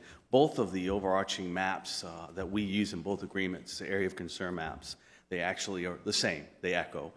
The county actually has an additional map. When we extended the last agreement in 12 for another 5 years, it actually added another map which addressed the outlying fields as well. In the state agreement, the only thing that's added is a different map, is they have an actual escrowbound point was actually in their maps when we did their maps in 11. But as you all well know, due to MOAX, they were able to secure that piece of property and protect it from the Joint Strike Fighter and the T-6 mission at Joint Strike Fighter Field, future Joint Strike Fighter Field at Choctaw. By adding this amendment, basically this gives us, internally Navy, with the REPI funds we have, to maximize our expiring escrows. What we have, how we can, if the state moves on, the state's actually looking at a property to the west side of the field. It's a pretty large section of property, also a lot of conservation and base buffering. But if they would actually execute that prior to a county agreement, we would be able to move the escrows so we can maximize our escrows. Any further questions I from the think board? Lane has a question. Just an observation. Yes, sir. Judging by the way that my house shook last week when they tested that bomb over in Eglin, the more buffering, the better. Yes, sir. Actually, we had a few phone calls, and I told the young lady that was calling actually from Holly that our aircraft, the helicopters, and wind up T6s with rubber bands. But They're highly subsonic. yes, Actually, I think they put a notice out on that was public a sonic television. boom. Yeah, that was the F-16 out. Not to give Eglin a public announcement here, but most of their complaints when it comes to noise and those kind of things are done through the PA, Public Affairs Office. You guys call them Public Information Officers here, but their main number and their main contact is a guy named Mike Spates. That would be a guy, if you received any damage, it was advertised on TV, but Whitingfield's not going to be throwing bombs off the ends of helicopters or T-6s. So, but I appreciate the time. We appreciate you, Randy. Thank you much. All right, we'll move item number 5 to Thursday without objection. Hearing none, passes. Item number 6 is discussion of the assumption of the former Sandy Bottoms lease for building on, that's poorly constructed. Discussion of assumption of the former Sandy Bottom lease building on Navarre Beach by Deep South Investments, LLC. Mr. Walker, or Ms. Jones, whichever one wants to brief it. I hope all of you have the email from me in your materials. Steve Herring and Larry Kingery, who make up the company Deep South Investments, LLC, informed me that they have been working with Sigma Tax Group and have either purchased or in the process of purchasing any interest that Sigma acquired through the tax deed process from Sigma. And now Deep South Investments would like to assume the old Sandy Bottoms lease. It has about 5 years left in it. It is a lease that requires a convenience store. They want to assume the payments, the same amounts of money, that kind of thing. They do want to add to the offerings, if you will, some sort of real estate leasing office, which would be exempt from the 5% remittance to the county. Anybody have a question? I recommend we move this to Thursday without objection. Are you coming to object or to speak, or you? We get to object, you get to speak.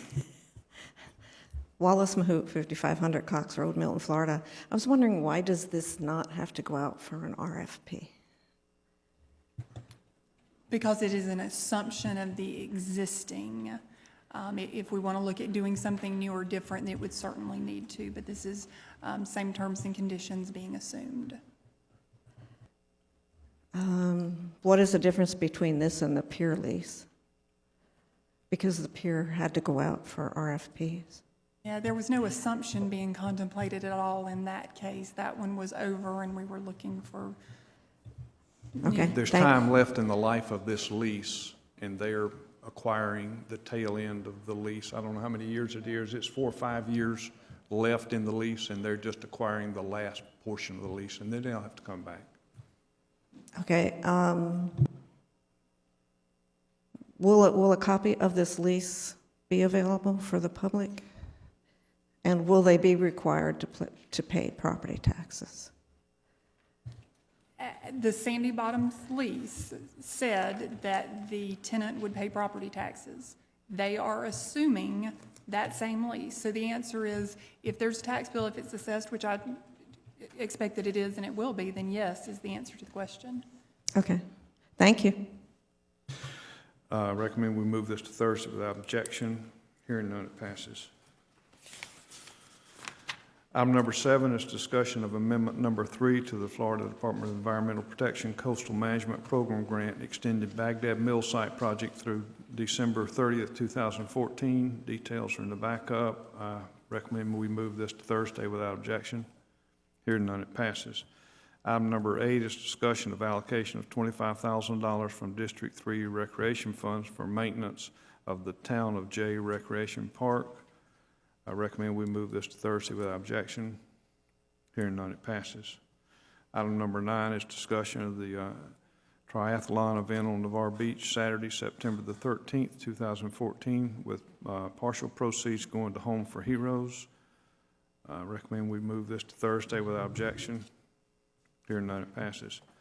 Item number 10 is discussion of the annual state aid to libraries grant agreement with the Florida Division of Libraries and Information System and authorize execution of the relevant documents. I recommend we move this to Thursday without objection. Hearing none, it passes. Item number 12 is discussion of 2 amendments to the Human Resources policies recommended by the Human Resource Director. Those changes are in your book. Any discussion from the board? I recommend we move these to Thursday without objection. Hearing none, it passes. Item number 12 has been pulled. Item number 13 is discussion of submission of Florida Office of Greenways and Trails Certificate of Eligibility for grant to obtain easement for trail connecting NAS Whiting Field Military Heritage Trail on NAS Whiting Field to Blackwater State Forest. Requires action today. Any further discussion or comments from the board? I recommend approval without objection.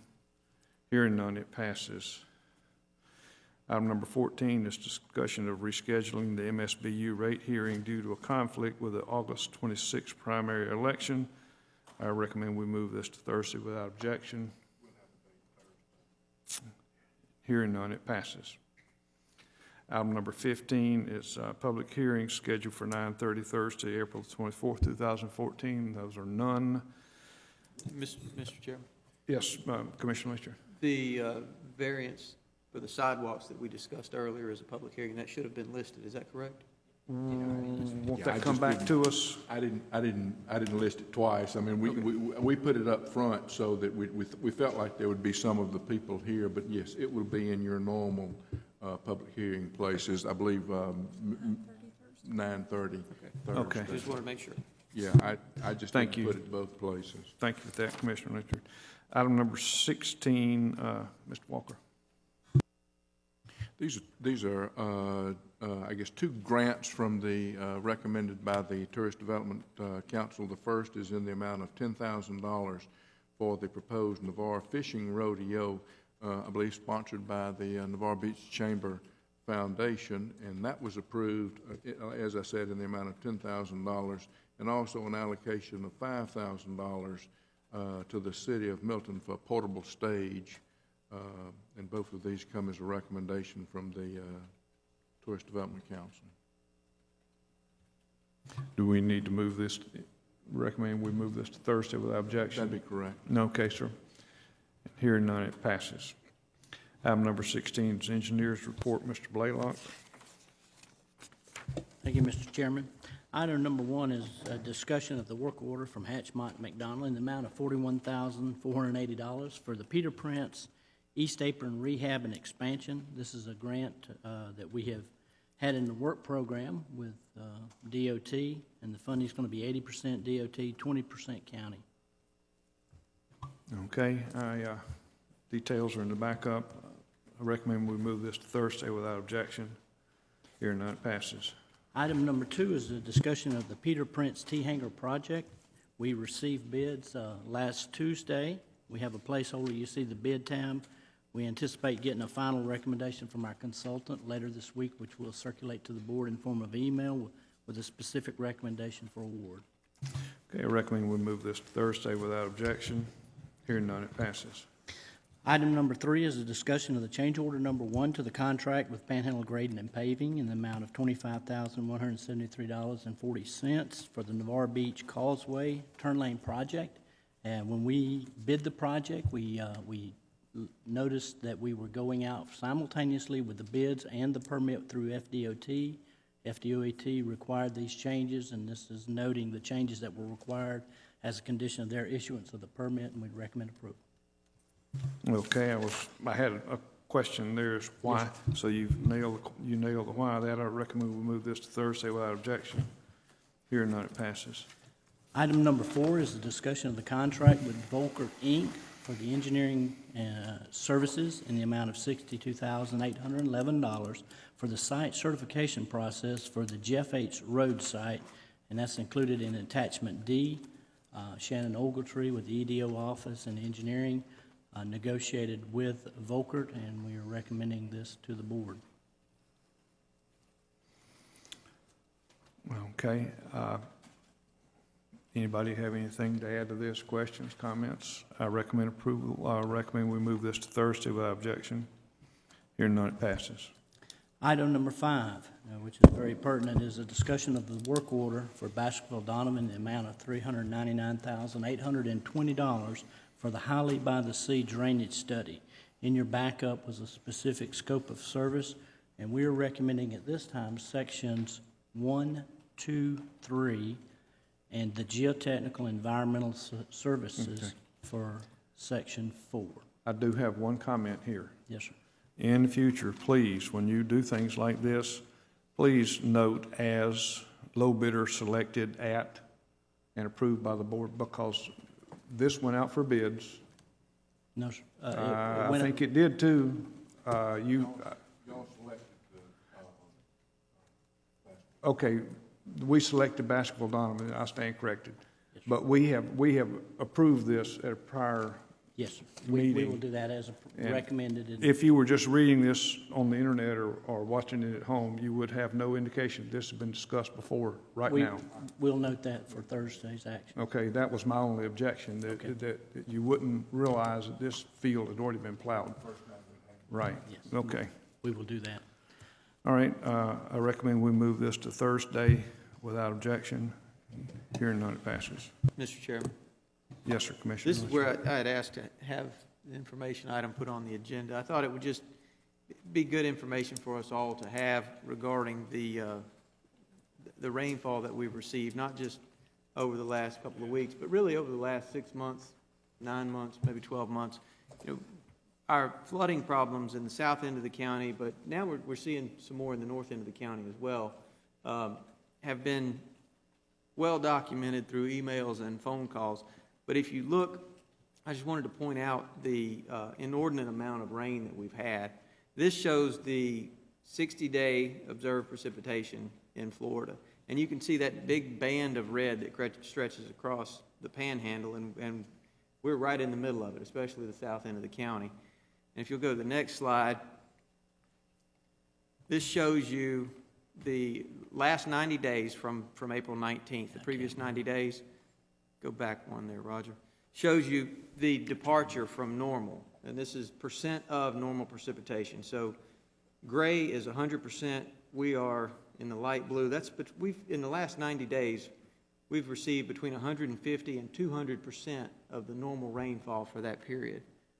Now this is 60 days. We've received between 200 and 300% of the normal rainfall for that 60-day period. 30 days. Well, we're still 200 to 300, but you see a little bit of purple there in the center part of the county. So that's between 300 and 400% of the 30-day normal precipitation. And then you go to the last 14 days, you'll see we've received between 400 and 600% of the normal rainfall for that 14-day period. And that's on top of the rain that we've received for the last 90, 180 days. And then finally, to kind of bring it home, we don't have this data for Santa Rosa County. This is Tallahassee, and if you look back at that precipitation chart, you can see that this band stretches across the panhandle. But if you look down to the highlighted area, season to date, that's hard to read up there, but that's from March 1st to April the 20th. We've received, and I would say we, this is Tallahassee, but it's probably not too far off, 18.9 inches of rain. That is the third wettest period in the last 65 years for this particular area. And down there, the last 6 months, this is the seventh wettest 6-month period in the last 65 years. So when we say we've received a lot of rain and that's what's making the problem worse, it's true. There's empirical data. This is not just us saying it's rained a lot. It has rained an inordinate amount, and we are in the hopefully the tail end of a monsoon. I hope so. You know, all of our flooding problems they've built up, and the problem's compounded because the ground is so saturated that a heavy dew will cause a pond in some areas now. Yeah. So we need some dry weather, and we need it for a while. Yeah. I had the pleasure of driving home from Gainesville Friday afternoon, and that was quite a trip. I can tell you, when I got home, my wife told me that we had accumulated 7.2 inches of rain Friday. Yeah. It's coming down all at one time. You know, last Monday we received 5 inches, a solid 5 inches in some places, more than that, and then on top of that, you know, Thursday night into Friday. I drove around South Santa Rosa County Friday morning, and just areas, roadways were flooded or overtopped with water. A couple of roads were impassable. Again, notably, the entrance to Holly by the Sea, still impassable. Yeah, I went by there last night and saw the cones, and I was in my car, so I didn't take that road last night. But you know, there are areas that I see Jim Wake with Basketball Donovan back there. There are areas where they're going to hopefully be able to provide us some relief with the stormwater master plan that they're going to work on. But a lot of the flooding that we're seeing is nuisance flooding caused by these heavy rains. And there's one thing, and I'm going to preach this until the day my throat dries up and I can't say it anymore. Those two ponds at the head of Holly by the Sea that I thought were holding ponds are not holding ponds. Holly by the Sea Board of Directors sells that capacity to Navarre Water and Sewer, and Navarre Water and Sewer pump effluent into those ponds, treated effluent, gray water, which Holly by the Sea uses to spray the south side. And invariably where you have human beings, you have mistakes made, and you don't get the effluent flow shut off from Navarre, and the sprinklers don't run during the rain, and so the normal system is that the sprinklers disperse what Holly Navarre sends them every day. Theoretically, that's what happens. The sprinklers spray what Holly Navarre sends them, so that maintains a level. And then when it starts raining and somebody forgets or Holly fails to shut the effluent off and the sprinklers stop, then we overtop 98 and the 5 of us get credit for it. And that's the one thing that we can say is not ours for sure. Mr. Chairman? Yes. Lane, I appreciate you doing this. Would have liked to have had it Friday when my wife called me and told me to come home, because when I got there, we had about an inch of water in our living room, and I had to run the sump pump and get out the wet vac, which, and it's all cause of the hard pan. I mean, we're in a pretty high place where I live, but the hard pan is saturated and can't go anywhere else, so I've learned to deal with it, but she didn't appreciate it any, though. but maybe this will help satisfy her a little. We did get some spring cleaning done, though, so. Commissioner. Yes, sir. Thank you, Commissioner Lynchard. Item number 6 is recommend approval of construction plans. I'm sorry, Roger, that's yours. You finish up. Yes, and item 6 is construction plans, Borcade Cove. You've seen this a number of times. They're still working through trying to get their development order. And then item number 7 is... Well, let's move this to Thursday without objection. Hearing none, it passes. And then item number 7 is the approval for the final plat for New Haven Estates. This is a 23-lot subdivision that has been approved and developed in working District 5, and it's located just off of East Bay Boulevard, as shown on my computer here. Okay. And so if they get all their items completed and into us and before time, we'll have them on the agenda.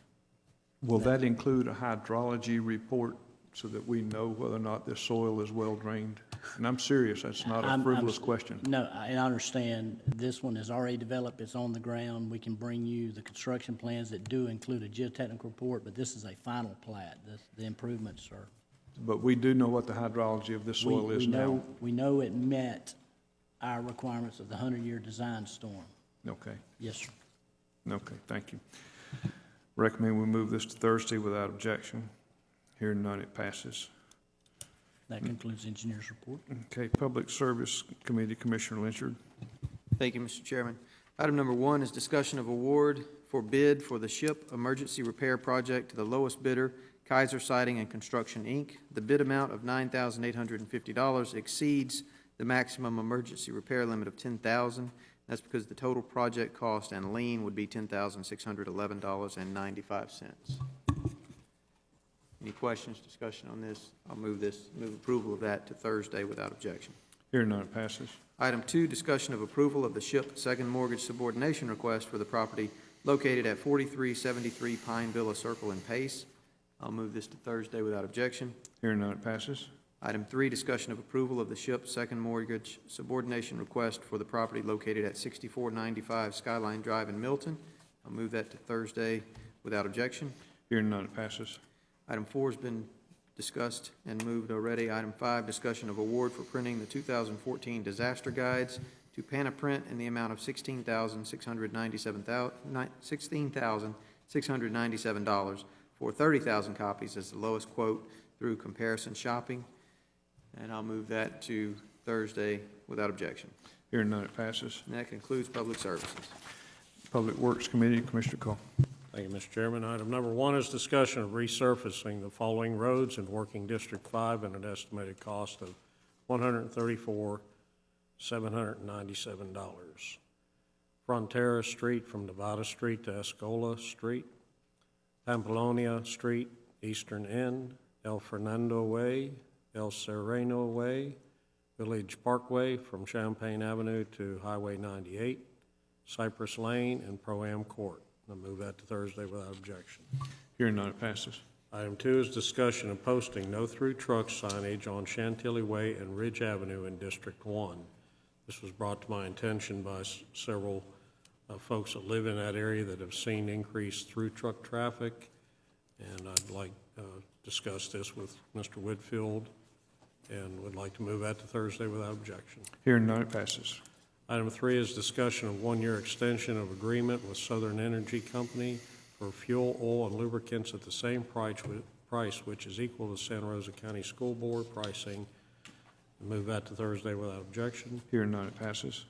Item 4 is discussion of comparison shopping proposals from Smith Tractor Company and Beard Equipment Company in the amount of $13,532.75 each for two 10-foot wing flex wing rotary mowers. Move that without objection to Thursday. Mr. Chairman? Yes, sir. On that one, I do need to bring out that we received proposals from both Smith Tractor and Beard Equipment, and we got back the exact price from both, and that's primarily because they both work through a competitively bid program called the NPP, the National Purchasing Program. And so because they're both John Deere dealers, they have the same program. Since we need to buy two of these rotary mowers, it would be my recommendation just to simply buy one from each vendor. Okay, and they're both John Deere? Any discussion from other board members? If Yes. not, with that caveat, we'll change that and move that to Thursday without objection. Okay, and so we're moving without objection to discussion of comparison shopping proposals for Smith Tractor Company and Beard in the amount of $13,532.75 each. So we're going to buy a total of two, one from Smith Tractor and one from Beard Equipment. Yes, sir, that would be my recommendation. Okay, we'll move that to Thursday without objection. Hearing none, it passes. Number 5 is discussion of approximately 2,600 feet of storm drain replacement on Pine Blossom Road. Any comments from Mr. Whitfield? This is a major storm drain for the Pine Blossom, Happy Hollow area. It was put in back in the mid-90s, or actually an open ditch was put in before that, but it was improved on by the placement of storm drain pipe in the mid-90s, and it provides drainage for that area, keeps a number of homes from flooding. And we've had to make some repairs on that system over the past few years. That system has begun to fail. And we had a pretty catastrophic failure a couple weeks ago, where it's just a major cave-in. We feel like the storm drain has reached a point where we really just need to look at replacing it. It's going to be a very large project. It's, I mean, we're talking about a storm drain that's about a half-mile long. It's, 15 plus feet deep in the ground. You're dealing with water table issues. You're dealing with needing to drive sheet piling to protect your workers in the trench. It's going to be an extremely large and expensive project. And you can see in my memo, I've listed a couple of different options. One would be authorize engineering to go forward developing plans and specs, bid documents, and bid the project out. Of course, the other would be Public Works to do the project in-house. If we do it in-house, I don't have the equipment to do it. I would have to rent sheet piling. I would have to rent a well point system that can handle the groundwater. I've calculated that I would have, just in rental costs for the project, I would have around $175,000 just in rental equipment if I do it. And not to mention that, it's going to take several months to accomplish the project, which obviously we've got numerous drainage problems throughout the county. If I have to commit resources to a project of this magnitude, then that's going to delay other projects. So it would be my recommendation to authorize engineering to go forward and bid this, prepare the bid documents to bid this project out, and at least see what kind of bids we get back. At that time, the board could decide whether it would be more cost effective for Public Works to do the project. In the meantime, what I've got in place is a bypass pump, and it's not even cheap. I'm paying $10,000 a month rental on a 12-inch pump, and the discharge piping, because I have to pump from one inlet to another, and they're 1,000 feet apart. So I've got to have 1,000 feet of discharge piping, and we're pumping to keep those homes from getting wet. And I'd listed in my memo some interim measures of possibly going in and doing some other things, but after getting pricing on that, I feel like our best option is just to simply keep pumping until we can either get a contract in place or the decisions made for us to do the work. So it seems like the most cost-effective interim measure is just to simply continue to pump water, bypass the caved-in area in the pipe until we can get a project started. Okay. Davis, thank you very much. And what we'd move today would be just to move it to Thursday to task staff or task engineering with working up the prices and the bids on this. So. Get some bid documents, plans and specs, so we can get some biddable documents to go out for bid. Roger said that would probably take 4 to 5 weeks for those to get a package ready. And then we're probably looking at a few weeks, for the bids to come back in. And then by the time you get a notice to proceed, we're projecting probably about 3 months before we could have a contract in place. But we're going to keep our fingers crossed and hope for a lot more dry weather, and we'll pump as often as we need to. Okay. All right, so we'll move that as discussed to Thursday's agenda. Right. Without objection. Hearing none, it passes. Next, be budget and financial management, Commissioner Cole. All right, thank you. Item number 1 is discussion of Budget Amendment 2014-114 in the amount of $3,500 to increase the budget for the FEMA HMPG Settlers Colony HMPG grant to include reimbursement of project management cost approved by the Board of County Commissioners at the April 10th, 2014 regular meeting. The grant will fund 75% of the project manager cost at $2,625 with a local match coming from the electric franchise drainage reserves. I move that to Thursday without objection. Hearing none, it passes. Item 2 is discussion of budget amendment 2014-115 in the amount of $125,000 to carry forward funds for the Northwest Florida Marine Edge Incorporated Gateway to the Gulf program as provided at the April 10th, 2014 BOCC regular meeting in the Tourist Development Fund. I move that without objection to Thursday. Hearing none, it passes. Item 3 is discussion of budget amendment 2014-116 in the amount of $23,820 to fund the drainage work in the Santander subdivision by Three Trades Consulting Incorporated as approved at the April 10th, 2014 Board of County Commission regular meeting in the Road and Bridge Fund. I move that to Thursday without objection. Hearing none, it passes. Item 4 is discussion of budget amendment 2014-117 in the amount of $40,780 to carry forward funds in the general fund for engineering services for site certification process for the Northwest Florida Industrial Site at I-10 as approved at the April 10, 2014 Board of County Commission regular meeting. I move that to Thursday without objection. Hearing none, it passes. Item 5 is budget amendment 2014-118 in the amount of $75,179 to recognize the Dory Schlossenberg Driver Education Safety Act revenue fiscal year 2013 of $32,108 and $43,071 fiscal year 2014 earned to date, and distributes the fund toward driver's education programs in Santa Rosa County in the general fund. I move that to Thursday without objection. Hearing none, it passes. And the final item is discussion of county expenditure and check register, and I'll move that to Thursday without objection. Hearing none, it passes. That concludes budget and finance. Ms. Jones, your report. Thank you, Commissioner. First of all, I feel like I need to apologize to you all for giving you the following information in this particular forum, but it was important to me that you all receive, that as many people, staff and whomever, receive the information at one time.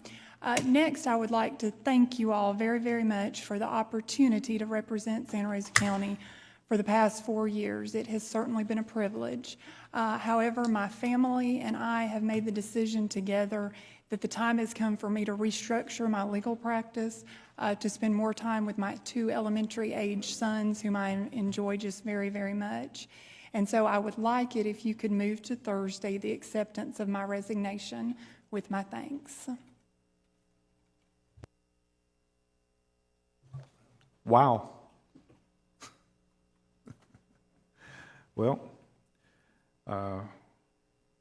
we certainly respect your wishes, and we will move this to Thursday without objection.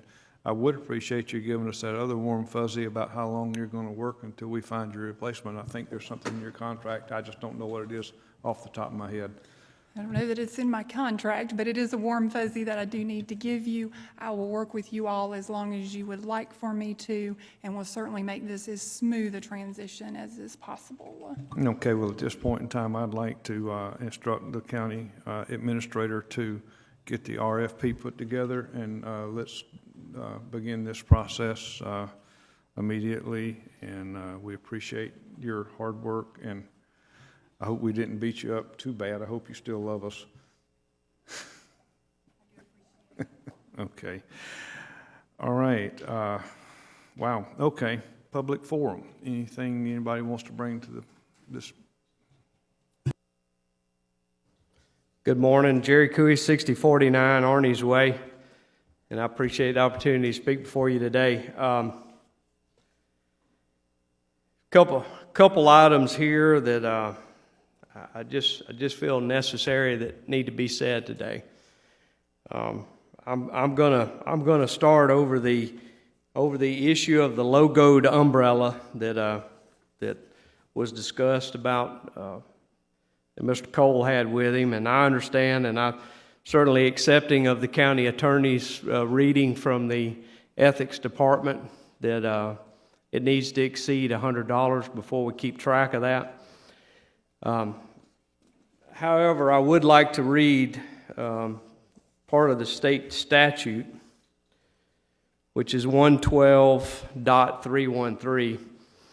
And it says, solicitation or acceptance of gifts, no public officer, employee of an agency, local government, attorney, or candidate for nomination or election shall solicit or accept anything of value to the recipient, including a gift, loan, reward, promise of future employment, favor, or service based upon any understanding that the vote, official action, or judgment of the public officer, employee, local government attorney, or candidate would be influenced thereby. I'm not going to tell you that I think an umbrella influenced the decision on any vote, but that company, Lifeguard, did indeed enter into a business agreement with Commissioner Cole, and there was $50,000 that exchanged hands, and shortly thereafter of that $50,000 exchange, whether it was a loan or a business venture, I don't know, but there was a vote that came up before the Board of County Commissioners,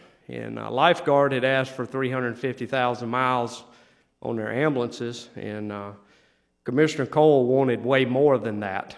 And at that time, Commissioner Jim Williamson made it clear that they wasn't going to go anymore. But the point in this is we shouldn't be taking gifts.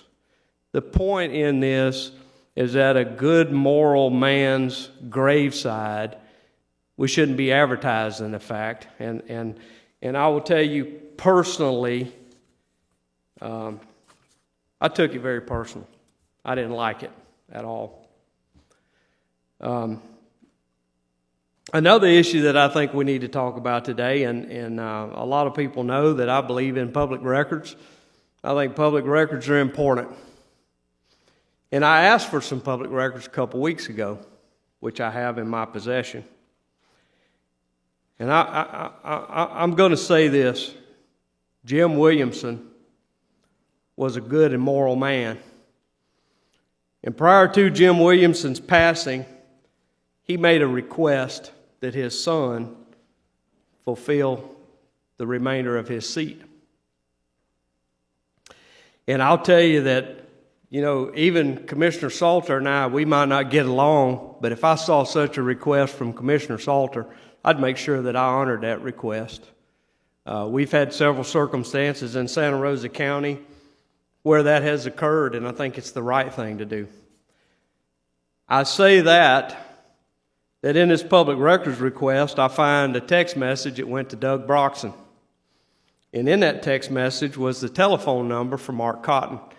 And the significance of that is Mark Cotton has put his name in the hat to be appointed by the governor, and that's fine. It's America. He can do whatever he wants to. I'm going to tell you that I'm personally disappointed in you, Mr. Cole, for whatever role you played in that. I think it's offensive. I think it's undercutting. I think it is certainly not in the spirit.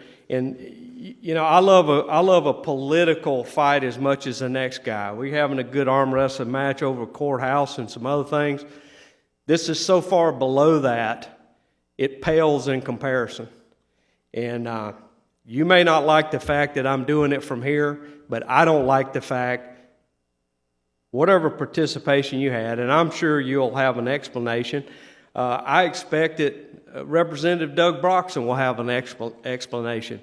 But it seems awful strange to me that on April the 1st, when Jim Williamson was still alive, this kind of stuff went on. And I want you to know, from a personal standpoint, I don't appreciate it. And all of the things that I heard said up here, that Jim Williamson was a good man, a moral man, and an ethical man, I think this is stomping all over his grave for anyone to participate in that. And for the record, I'll be having a conversation with Doug Broxson about it too. Thank you. Mr. Chairman? Commissioner Cole. Thank you. Speaking of morals, I find it kind of despicable that somebody would be concerned with an umbrella when they're supposed to be mourning somebody's funeral. I didn't go out of my way to choose an umbrella. It was simply in the back of my wife's truck, and we picked it up and used it that day that I attended the burial services. That's all I care to say about that. I have all the respect in the world for Mr. Williamson and have in the past, and I have all the respect in the world for Jared and wish him good luck. But when a constituent calls me and asks, how do you get in touch with the governor or the governor's office on inquiring or applying for the possibility of fulfilling a seat, I simply told him the best thing I could do is recommend you to the state representative. I don't have knowledge of how to do that, and there was a connection. Nothing to undercut, nothing to undermine. I know Mr. Cooey always goes out of his way to find negativity in anything this board does, and always feels like somebody's out there for the payoff. But I can assure you, after a year and a half, FBI conducted research into that piece of property, and that exact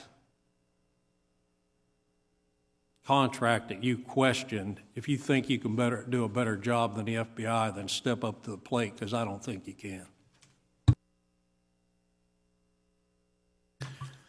Anything else from the public? Yes, sir. Name and address for the record, please.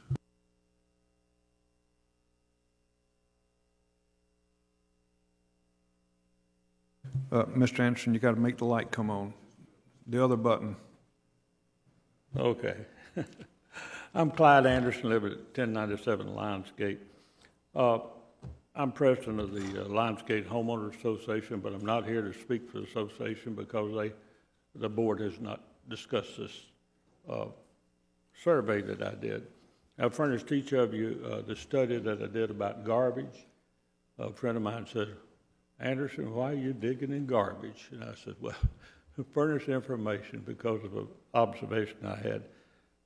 And each of you have been furnished a copy of my study. Mr. Walker got a copy. Gerald Anderson, the environmental guy for the county, got a copy. And I hope this information is useful to the county.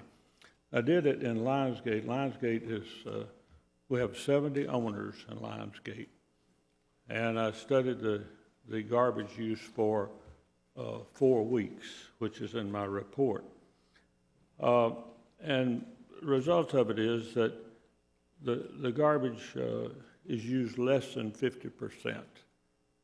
And so I think if you gentlemen decided to go for one pickup a week when the contracts are up in September, that it would not be a hardship on anybody to go to once a week. I had a conversation with Commissioner Blanchard, and he pointed out to me that when the bidding was done before, that there was very little difference in the cost of twice a week and once a week.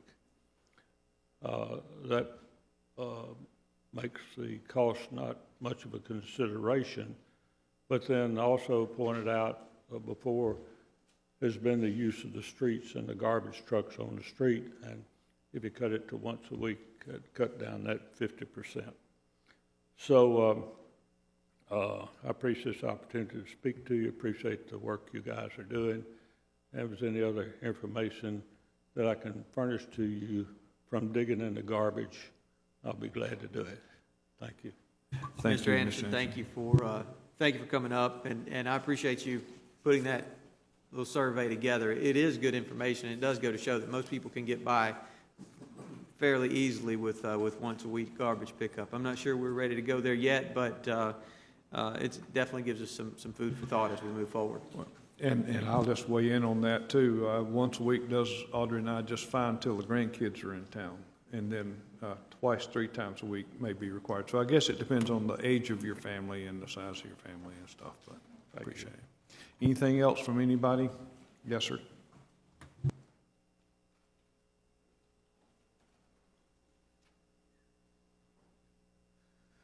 Fred Thompson, 6854 Pine Blossom Road. And I'm glad to hear that you're going to do something. All I just want to say is don't drag your feet too long, because Yes, sir, we understand what you're going through, Mr. Thompson. I'm aware of that area, and you've heard Mr. Whitfield's remarks, so.